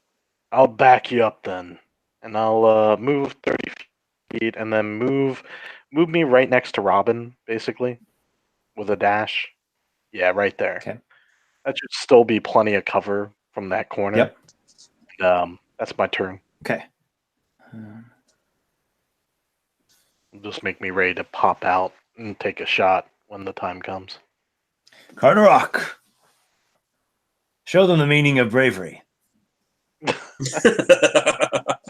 turns and walks the other way. If there is one area in which Card does not excel, it is ranged combat. So now, I guess he wasn't really able to get a glimpse of the stairs over there when he was fighting the Vanderhob, was he? No, they're almost like a double corner of the ground. Right. So he wouldn't have been able to see the stairs. Right. Technically, no one got a real look at them, but Right. yeah.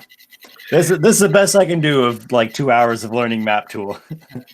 Hey, it's really good. The meaning of bravery, Noxiqual, is to do great deeds that will be sung of for all eternity. And I see none here to sing of them except for myself, which means the meaning of bravery is to do great deeds and to live to tell the tale. I do not fancy becoming a pincushion. I once read a story of a druid who I didn't say that happened once. This one needs their fire to be drawn. God, I'll tell the stories of your bravery. Just go. Why don't you try dodging them while you run out there? Let's see. So that they're up on that. How high is the bridge again? Well, first thing, you're at long range. 20 feet up. Right. Okay. Ooh, I could. That Ooh, changes guys, some stuff. I could distract them with silent image. He's gonna move up into that square where everybody is and say, Noxiqual, do you not know a spell? Can you not blast them into all eternity with your I can, but I magic? need a moment to prepare. Takes me a few seconds to prepare a spell. And have you not a moment now? Not my turn, so no. What is this turn you speak of? Okay, so you all are strategizing. Let's go Yeah. to the next person. I think that's Robin. Drake's going to tell Robin, I need their fire drawn. I'm gonna look you dead in But the this eye. one needs their fire drawn. I'm gonna look you dead in the eye, and then I'm gonna look at Card and go say, he has better armor than myself. I could send a silent image to distract them, perhaps. Do it. All right, I will. Silent image is actually pretty good. Let me pull up exactly what it does. So I make sure, yeah, you create an image of an object, a creature, or some other visible phenomenon, 15-foot cube. I can make it move, or I can use my action to make it move and things like that. Let's say that physical interaction will reveal it to be an illusion, but I'm assuming that like if we're planning it this way, like it will distract them when it's his turn still. Like they'll still be distracted, I'm assuming. I don't know if I quite understood your question, but I think I understand what you're wanting to do with the spell. What image would you like to make? I was actually probably going to just make it. Actually, I guess I could just make it myself since they've already seen me, so they might think that I might try and sneak around again. So I'll make it like seem like I'm trying to sneak around, and then like sort of take all of their fire, and then like as it's hitting me, I'm assuming like as they're shooting at me, then Drake will be able to do what he needs to do. Yeah. Smart. Yeah. Okay, so I wish I knew some better effects to make things look cool. I've got this token that I made as just like a test earlier. We could say that's the illusion, this elf bard token. That's fine. Yeah, it's a medium-sized thing, right? Yeah, and we can just assume that's me. I'm guessing like what I would look like. It would be me. Okay, so you have created an illusion that resembles yourself. It stands there before you, and you can make it move. Yeah, I want it to basically just like do what I was doing, sort of sneaking out, and I want it to get all the way out there where Yep. where it will draw all of their fire. Okay, so you move it out this way, yes? Yes. Yeah. Okay, so you move it out, and I believe it's like right there. Let me make sure. Boom, boom, boom. Yeah. Okay. So you move it out to there, and indeed there comes another hail of thorns that just kind of like scatter all through it. It like goes right through the illusion because, well, it's an illusion. There's some like hissing and other sounds of disappointment up on the bridge. Drake. Okay. Now here comes the fun part. I need to use my full movement speed. Not dashing, just full regular movement to get as close as possible. And he's now going to shadow step to the bottom one. Nice. Okay. Most excellent. Now that you're out here, let's just talk about this area a little bit. Just a couple details. It's a large chamber. There's this stony bridge or walkway 20 feet up there. It has a stony handrail that they're using for quite a bit of cover. You see a corridor going down here. You see some stairs going down here. There's a patch of ceiling that's all dark and shadowy, but otherwise it's all in that same kind of vague dim light. That same kind of fungi, phosphorescent, permeating to give it a soft glow in most areas. All right, and you're going to shadow step up to there. Is that what I'm hearing? Yep. Okay, I think that's like exactly what you. It's exactly all my movement. Yep. Right there, and he's just going to lay it down.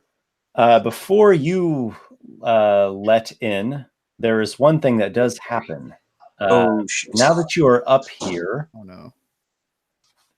that darkness that I mentioned on the ceiling, it's coming down from the ceiling towards you. Just this big area of shadow. We both know what this is. Oh God. It's getting close to you. I just card's face. Okay, go continue. You still have your action. How far away is it right now? Like about ready to land on you. Shit. I mean, just do your. What else have you got? You got to punch things to death. Yeah, he's gonna go for the punch.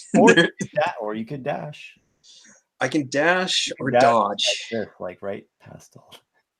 and take all those attacks of opportunity. Oh god, that'd be a lot of opportunity. I just want you to do the dumb. All right, what do you got? What does Drake do? Yes. Run or fight.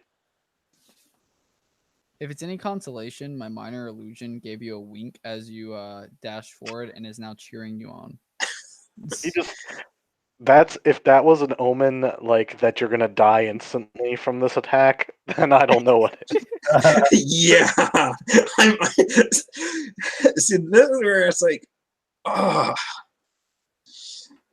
Because it's a combination of meta and in character. At the same time, Drake is like just trying to figure out what to do. Because this could be important. Shoot.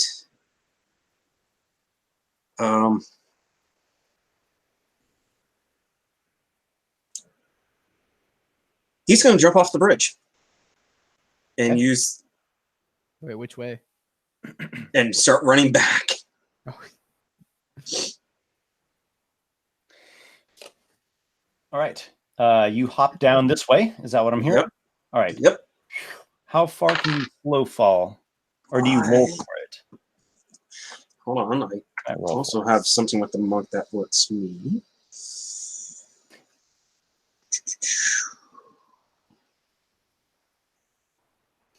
It doesn't have a distance. It just says slow fall. Here, I'll pull it up. Beginning at 4th level, you can use your reaction when you fall to reduce your falling damage you take by amount equal to 5 times your monk level. Excellent. All right. So your monk level is 6. It's 7, so I take 7. All right. So 35. Yeah, which should just negate it right there. It depends on the You roll. reduce the falling damage by an. Okay. There's no way that 20 feet could do that much damage. Okay. So you just land on your feet like a cat. And one needle blight swipes at you with an attack of opportunity. Yep. Go for it. Rolled pretty good.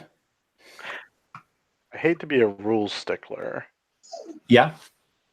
Did they not use their reaction to take their ready to action to shoot at the... Does that use the reaction? No, that's just their standard action. It's not their reaction.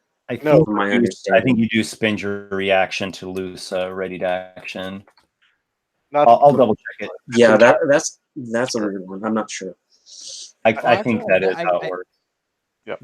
I don't know. That is a weird one. Yeah, I would have to look that They one have up. ready actions like prepared to shoot. Can't you do a ready to action and still have it your reaction? Yeah, see, that's what I remember seeing and reading. I think you can do both. Takes a reaction to use a ready to action. Maybe, yeah. Mm-hmm. Might be right, yeah. You might be right. Exactly. Yeah, you spend your action to like go into this prepared state, and then when your trigger comes, you spend your reaction to loose it. So you do just out of curiosity, what was his swipe attack at? 18 to hit. All right, he would have missed anyways. Oh yeah. Yeah. Wasn't necessary. It's just one of those things I was wondering. Yeah, so Drake's going to use then the rest of his movement, which should be 40 feet, to just book it back. Okay, very good. Let's get you moved away. All right, so that was 20. So you moved 20 feet basically. So we'll get you. Oh, you're counting the fall as well? Yeah. Okay. That right? I wouldn't count the fall, but okay. I'll say you've moved 5 feet there because you fall pretty fast, right? Yeah. So 20, 40. There we go. We'll say you make it to. We'll say you make it there. Yeah. Then he's going to shout, "Something dark is following." Mm-hmm. I'll take one of my turn. Something dark this way comes. Yeah. All right. Okay. There's that. We're back. Okay. Okay, Rob, I'm keeping myself organized here. Drake. Blights. Okay. It's the Blights' turn.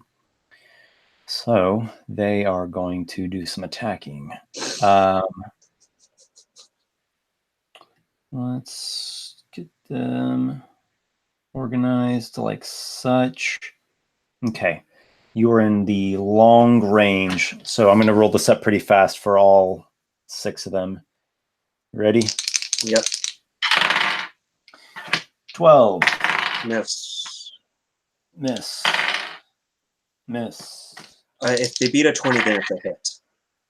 Okay, miss. What is your AC? Miss. My All right. AC is 20. You are bobbing, weaving, zigging and zagging, and there's like thorns flinging past you and at your heels. You evade them all. It's like a John Woo movie. You're just doing spinning in the air. They're Matrix. flying out of nowhere. The blights drop down, so no one can actually see them at the moment. It is Noxiqual's turn. Well, I will. Hovering over the bridge is this big globe of shadow, this big patch of darkness. Is it floating in the air? Yes, it is.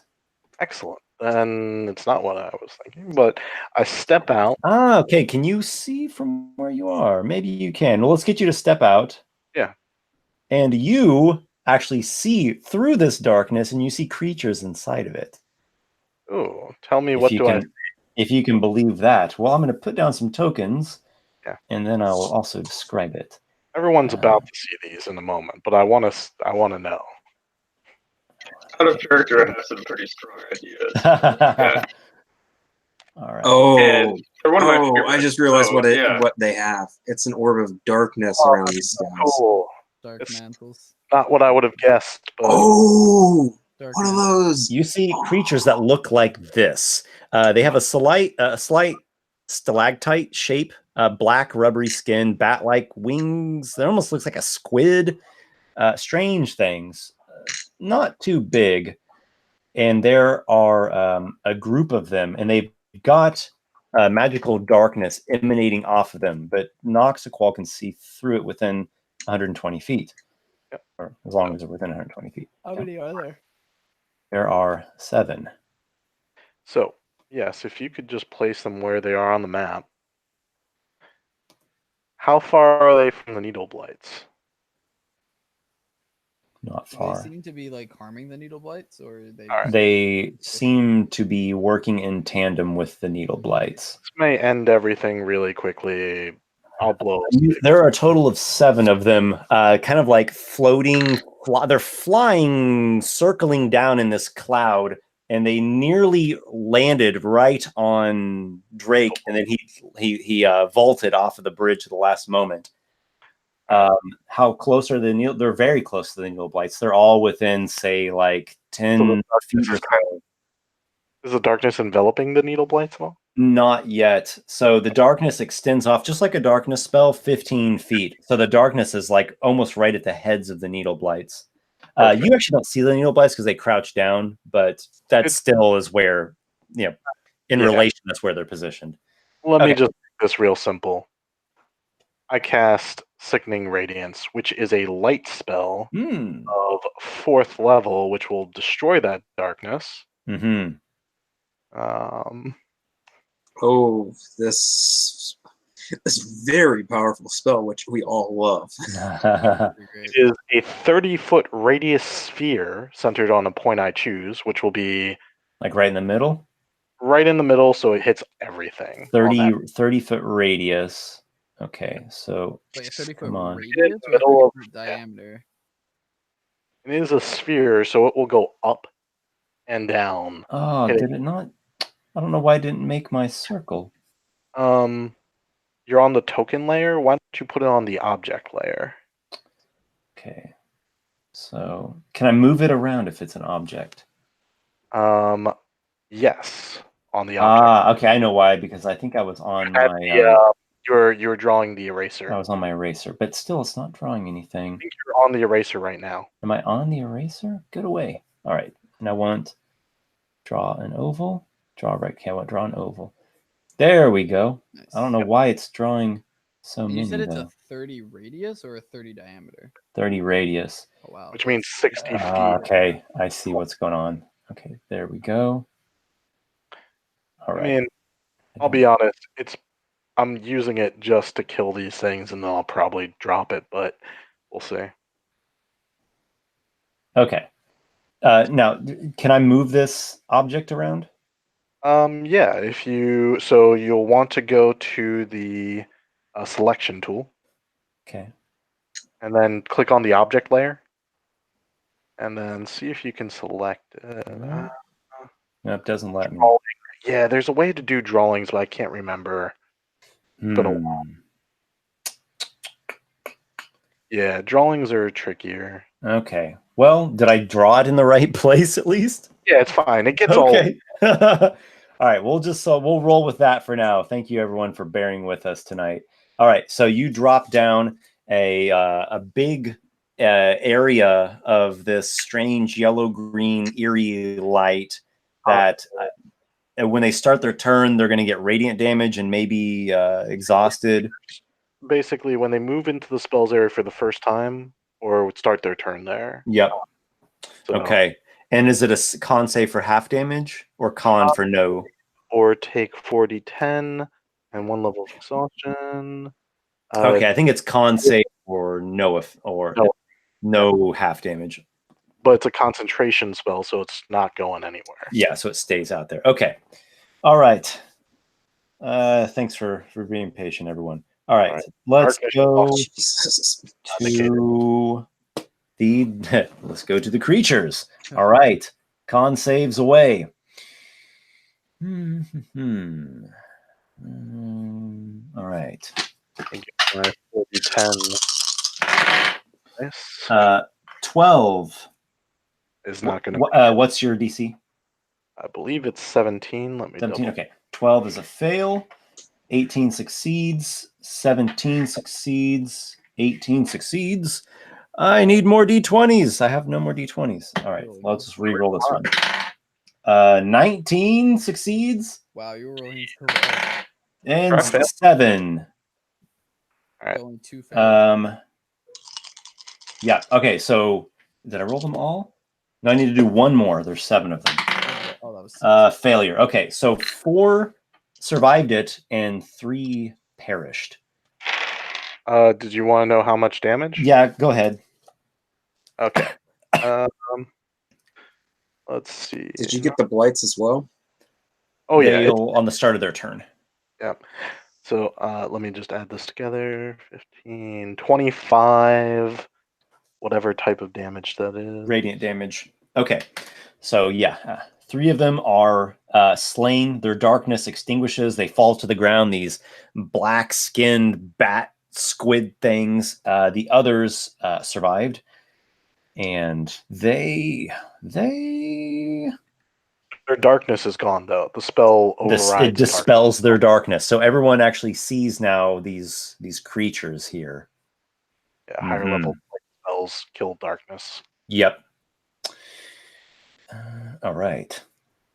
They are getting out of that radius, that's for sure. All right, so let's do... Hey, look at this. Okay.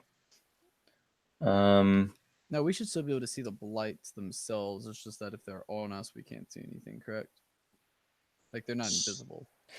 No. It's just due to cover. What's it called? Total cover. Okay. Yep. It's fine. They'll probably die on their turn. All right, so there's move speed, flying, and they're flying downwards as they're coming here. So let's say they were like, let's see, they were 35 feet up. Okay, so they're still actually about maybe 10 feet over everyone's heads at the moment. I'm just going to have them swarm around. Oh, no. They're about to get some advantage attacks. All right. Well, they're still above me, so I'm not too worried. Drake, you have 4 of these creatures that are swarming, like grasping right for your head. So they're just within inches of you. Carderock, Hawkness.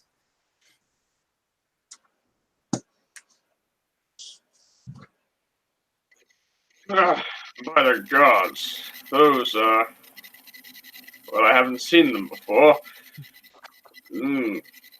Well, let's hope they go down easy. And he's going to charge right into the middle of it, and is going to do a blade flourish, so increases speed by 10. That's your... All right. It increases your speed by 10? Yeah. All right, so you've moved... I want the illusion. You've moved your full speed there, I believe. Here, we'll maybe. Okay, there you go. All right. All right. Excellent. And this one is going to be a slashing flourish. So he's going to make an attack against the first one of them, and potentially then can do sort of a cleave type thing.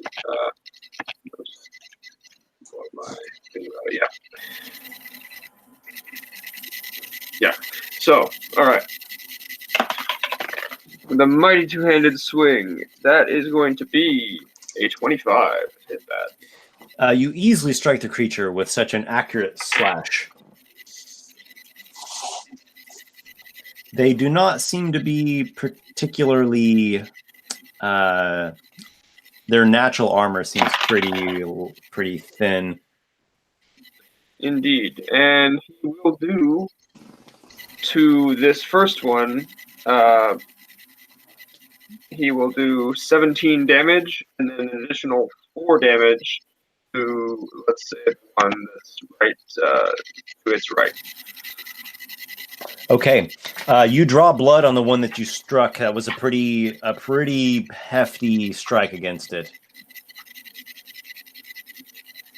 So we hit 2 of them, by the way.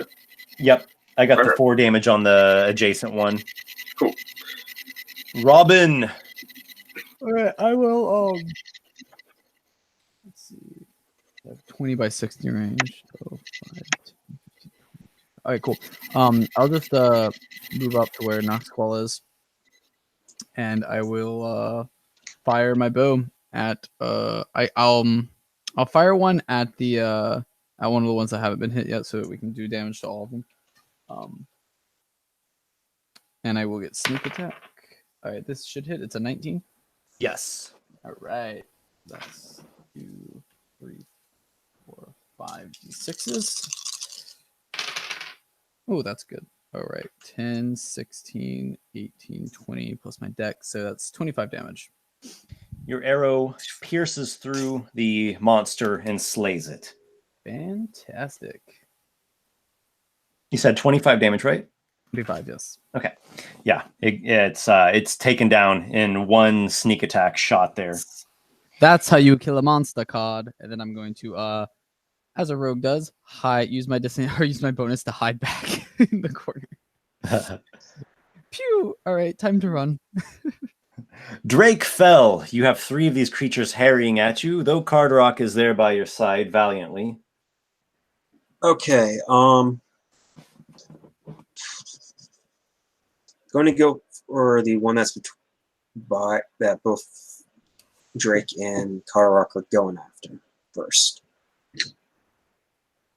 All right, so you begin striking at the creatures fluttering at your head. Yeah. All right, show them what you've got. Natural 20. Oof. You strike the creature, it makes a splatting sound, and it falls from the air. Okay. So then we'll go after the next one. That one's not going to be as good. 18? Yes, very much a hit. Okay. Oh, dice went flying. 8. 8 damage. Okay. Well, they don't have much in the way of toughness, but it's still flying. Okay. Do you have a third attack? No, I only have 2. What's You can use bonus action and do a unarmed strike. Yeah, Or you can unarmed. Key point and do 2 with a flurry of blows.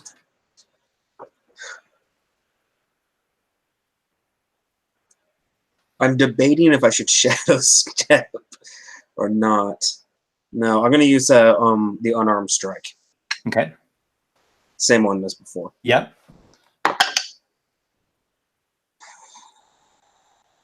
13. 13 is a hit. Oh, Oh, these things have low. Yeah, they're real low. They don't really have much in the way of natural armor. 7 points of damage. All right. It's still flying, but a decent strike against it. Drake. Okay, the blights now are going to have to contend with this sickening radiance here. Okay. DC 17, right?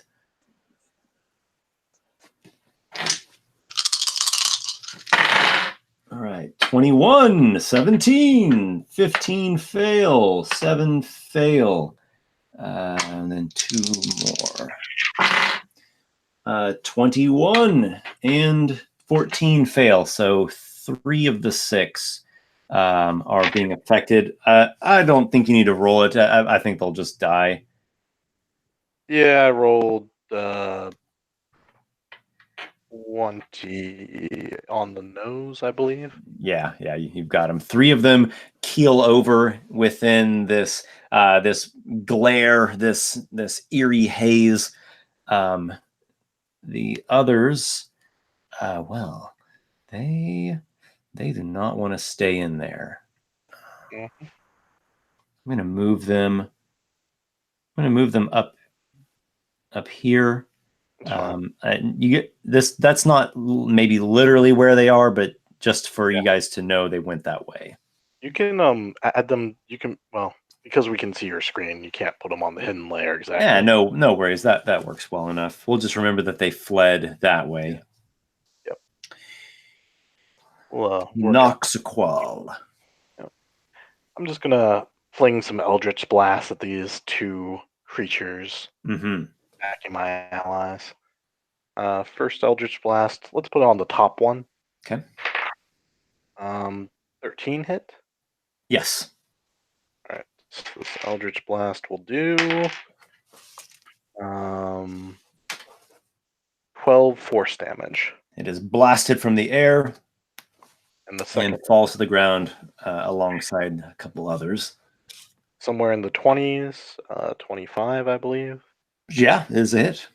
And then another 14 force damage. Okay. Strong hit against it. It's still flying, though. That's fine. I'd like to move back and say, let's fall back for now. We need a place where we can hole up and rest and recover ourselves. And then plan our next move. If you can move me 30 feet back, I'm sure they can take care of 1 dark mantle. And then 50 from the ceiling fall on them. I mean, they don't fall on me, so I'm good. Oh, I'm fine too. I'm behind the corner. Okay. Just remember these 3 are. Drake would just be able to shadow step out of that. Okay. Yep. That was Noxiqual. That there. All right. So those of you up here, you see. No, let's get down to the last creature. Well, gosh, I guess it's just gonna try. It's just gonna try to get out of there. There's not really anywhere for it to go. It's just gonna attack Drake. It's in a terrible position here. Yeah, it can do it. Roll dark. It's in its last moments. It flashes out, trying to attach itself to you. 16 to hit is, I think, a miss.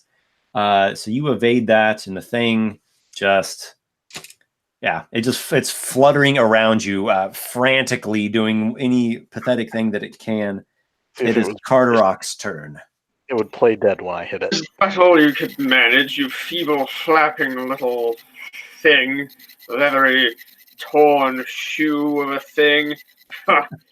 You all and you lot should have run when you had a chance. You can't even understand me, can you? Well, if you do know any language, if you can speak, well, open up. And Card with that casts Vicious Mockery, so it gets to make a wisdom save. One of the legendary flying shoes. Put it on your feet. Alright. 14. That will not quite succeed, and that's going to be 8 damage on 2d4. The thing falls out of the air and is defeated. Man, if you kept it alive, you could have tied them to your feet and had flying shoes. Yeah, but keep it alive, insult it to death.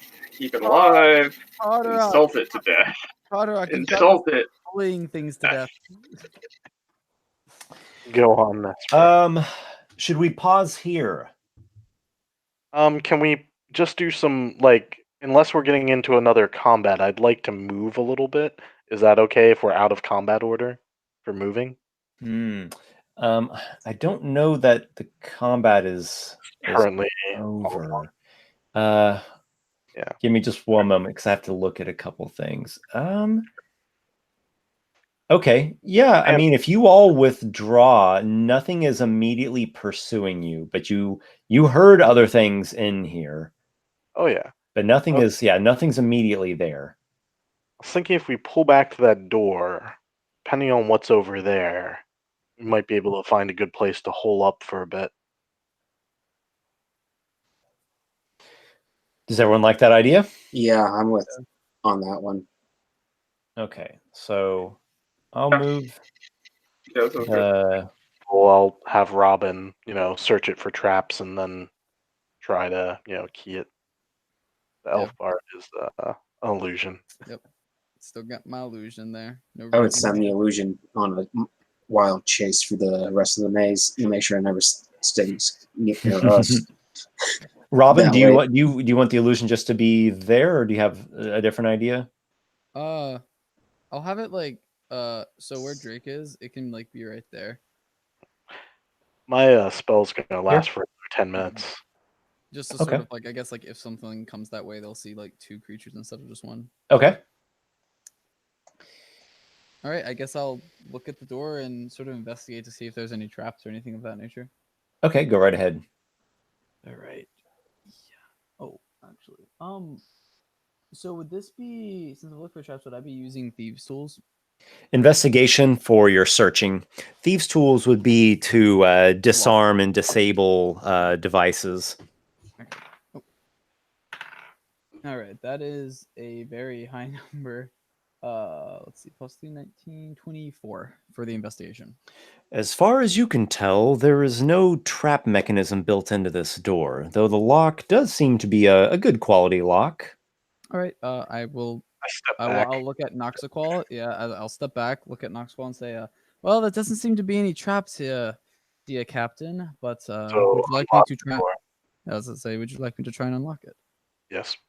All right, I will attempt to unlock it. I'll keep my eyes backward just in case more of those things come around the corner and try and sneak up on us. Mm-hmm. Okay. And this would be using thieves' Watch it tools, that right? way. Yep. Yeah. Thieves' tools. It's dexterity plus your proficiency due to proficiency with the tools. Fantastic. That is even higher. Actually, I think it's the same. That's 20. Yep, 25. Also a little higher. Click. You have foiled the lock with skill and Quick thing, adeptness. as I like hear the click and unlock it, I just want to turn around, give Nox a call, a wink, pull my thieves tools on, and say, "Nope, that's what I'm here for." Knew there was a reason why I kept you around. Did that not erase? Oh, why is it not erasing? Sure, it's on the fog of war. Aha. Yeah. Okay. Is that what it is? No. Okay. So you're not on the fog of war layer? I'm not using Fog of War. It's just a drawing, but I'm on the object layer. I think it's on this You token. put it on token, didn't you? Yeah, I think so. That makes No, why is no? It's not doing anything. Are you on the eraser? I'm on the eraser. Yep, Maybe. I'm on the eraser. So Try clicking within the black box instead of the. It's just okay. Okay, here we go. So that's why that line is not. Okay. There we go. Yeah. All right. So here we are. You have unlocked this nice sturdy door here. Oops. Sorry about that. You've unlocked this nice sturdy door here, and you see chambers set up as such. This room looks a little bit better hewn than the rest. The walls actually here do have some better craftsmanship to them, including some iconography, embellishments, and stylizations, particularly where you look at the bases and the tops, all the connector ports. What am I looking for here? The borderings. Some thought went into making this place. There's a pit, and then there's another section over there. You see something. I haven't drawn it on the actual map, but it's there. You see something here at the far end of this chamber, which looks like stony. It's something made of stone. It reminds you of maybe a hill or a mountain or something, but it's obviously crafted out of stone. Make an intelligence check, and Carderock, you as well. Is everyone making this check? Just those two. I got a 19 total. Just Card and Robin. I got a. I didn't get super. I got 12. Something seems familiar about it, but you can't put your finger on it. Mm-hmm. Carderock? Carderock, are you with us, man? Yeah, I was just hitting the mute button. Is it just a an intelligence check, or is it a specific kind of check? Just an intelligence check. All right, I have a 19 as well, because I rolled a 19. By golly, it has the same exact shape as Granite Grotto. Is it maybe a miniature of that location? Oh, shit. All right. Out. Are there any seems like this is like an ornate area. Is there any like treasure? Perhaps? Nothing that you see, nothing obvious. Okay. Yeah, move us in. I would like to get us all on the other side of that door and then close the door. Once the door's closed, Drake's gonna pull out that metal rod and use it, jam it in to the door frame to help brace that door. Yeah. Okay. Gesundheit, whoever that was. All right. You bar the door as best you can with your newly acquired iron rod. Nice. Perhaps we should go check out that that hill over there. Oh, there's a pit between us and there, and it looks pretty far. Let's see how deep it is. Drake walks to the edge of the pit and then shadow steps across. Oh, let's see. Yeah. Drake, you step to the pit. Your shadow step does not function. And you see something big slithering down there. There's some kind of murky water about 20 feet, 15, 20 feet down. Hey, Jake, try and jump across. I need to know what is your immediate reaction to seeing the thing slithering down there. He's going to take a step back. All right. You step back. This one cannot shadow step. Something that's blocking this one's abilities. It seems like it should have worked, but it just simply did not function. Is shadow step magic? Like a magic? It is. Okay. Absolutely. So is my illusion still there? Yes. Noxiqual will start examining the walls, looking for any arcane symbols that might be. Mm-hmm. I'll also help with There that. was something in the water slithering. Yeah, something serpentine-ish was slinking down there. Anyone who's interested, you can make a knowledge arcana check, examining the room here. I can help out with the arcana. One. Oh my goodness. All of my intelligence rolls are just like horrible. Unnatural one. Okay. Of the night. I got just pretty drawings. I got a 9. I know they're magic. Don't know what they mean though.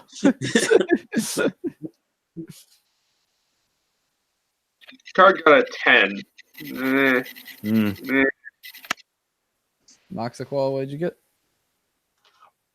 Oh, 25. 25. You study the room. This place seems to be warded against teleportation and planar movement. Interesting. I don't know if it's planar or planar. Extra planar. I think I say it's planar. It is warded against teleportation and planar movement.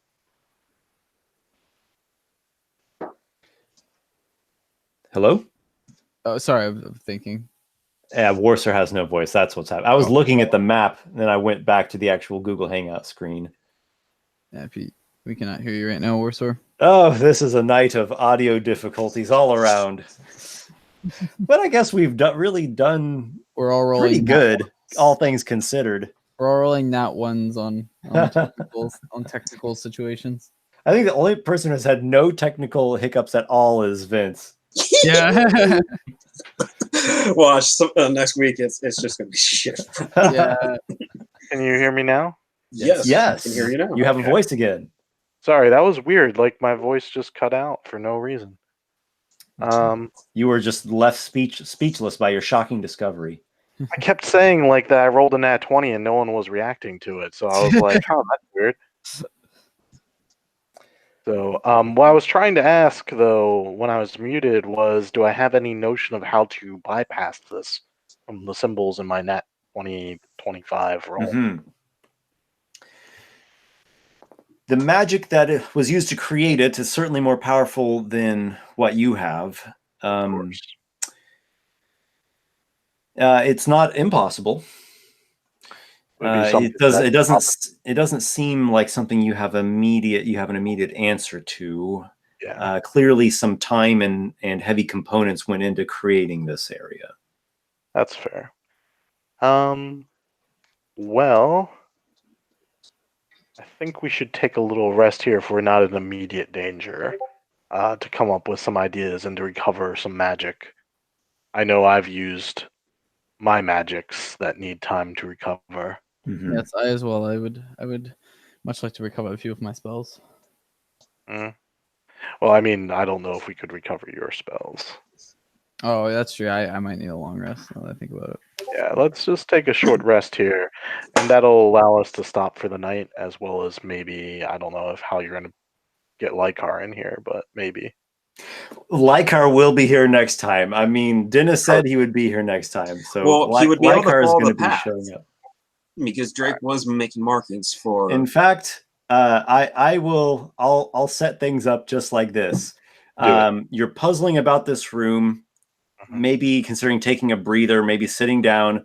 When you hear the sound, a muted sound of rumbling in the wall, and behind that, the sound of shouting and spellcasting and snapping lightning, and you see burrowing through the wall is this monstrous creature with like big insectoid-like features, big pincers, and a big hulking body. Haven't we fought one of and those? It's breaking They're right not through a the lumber wall. Hulk. Oh. Breaking through the wall. And behind it, you see like Lykar, like, ah! He's got lightning crackling on his fingertips. And we'll end at that. Sure, works for me. Lumber Hulk. Oh. That's a lumber Hulk. Why is it always lumber Hulks? I thought we faced an Umber Hulk or two in this campaign. Nope. I haven't. Yeah, lumber Hulks are pretty serious business. They're pretty strong. I faced one in another campaign. In fact, when the DM was describing it, I just knew right away what it was, and it just like no, because that iconic stun blast is just Well, that's good. Oh, I shit, feel like those things that what Yeah, are we you doing here again? feel a little bit hazy in the mind. All right, so we'll leave things, we'll pause things right there, and we'll start off next time with some more action. Thank you guys very much. It was another great session, and thanks everyone for bearing with our technical difficulties tonight. great map tools use, Esper. Yeah. Love It it, was a lot of fun. especially for dungeons. Like, it's perfect. yeah, that Mhm. was awesome. I'm Great. definitely Yeah, have to I look think at it's it. turned out really well, and I'll get a little bit better with it as things go Mhm. along. That was Oh, I awesome. should do a quick giveaway. If anyone is interested, send a comment or post a comment right now in the live stream. Yes, you. I'm talking to you, person who's listening. Tommy LeBlanc. All right, Tommy, send me an email, Tommy, to esperthebard@gmail.com, and I will shoot you over a dungeon drawing or something. Oh, Elizabeth de Souza. So close. Maybe next time. All right. Thanks, everyone, once again. It was a pleasure, and I look forward to seeing you all in the next session. Robin's bean is working.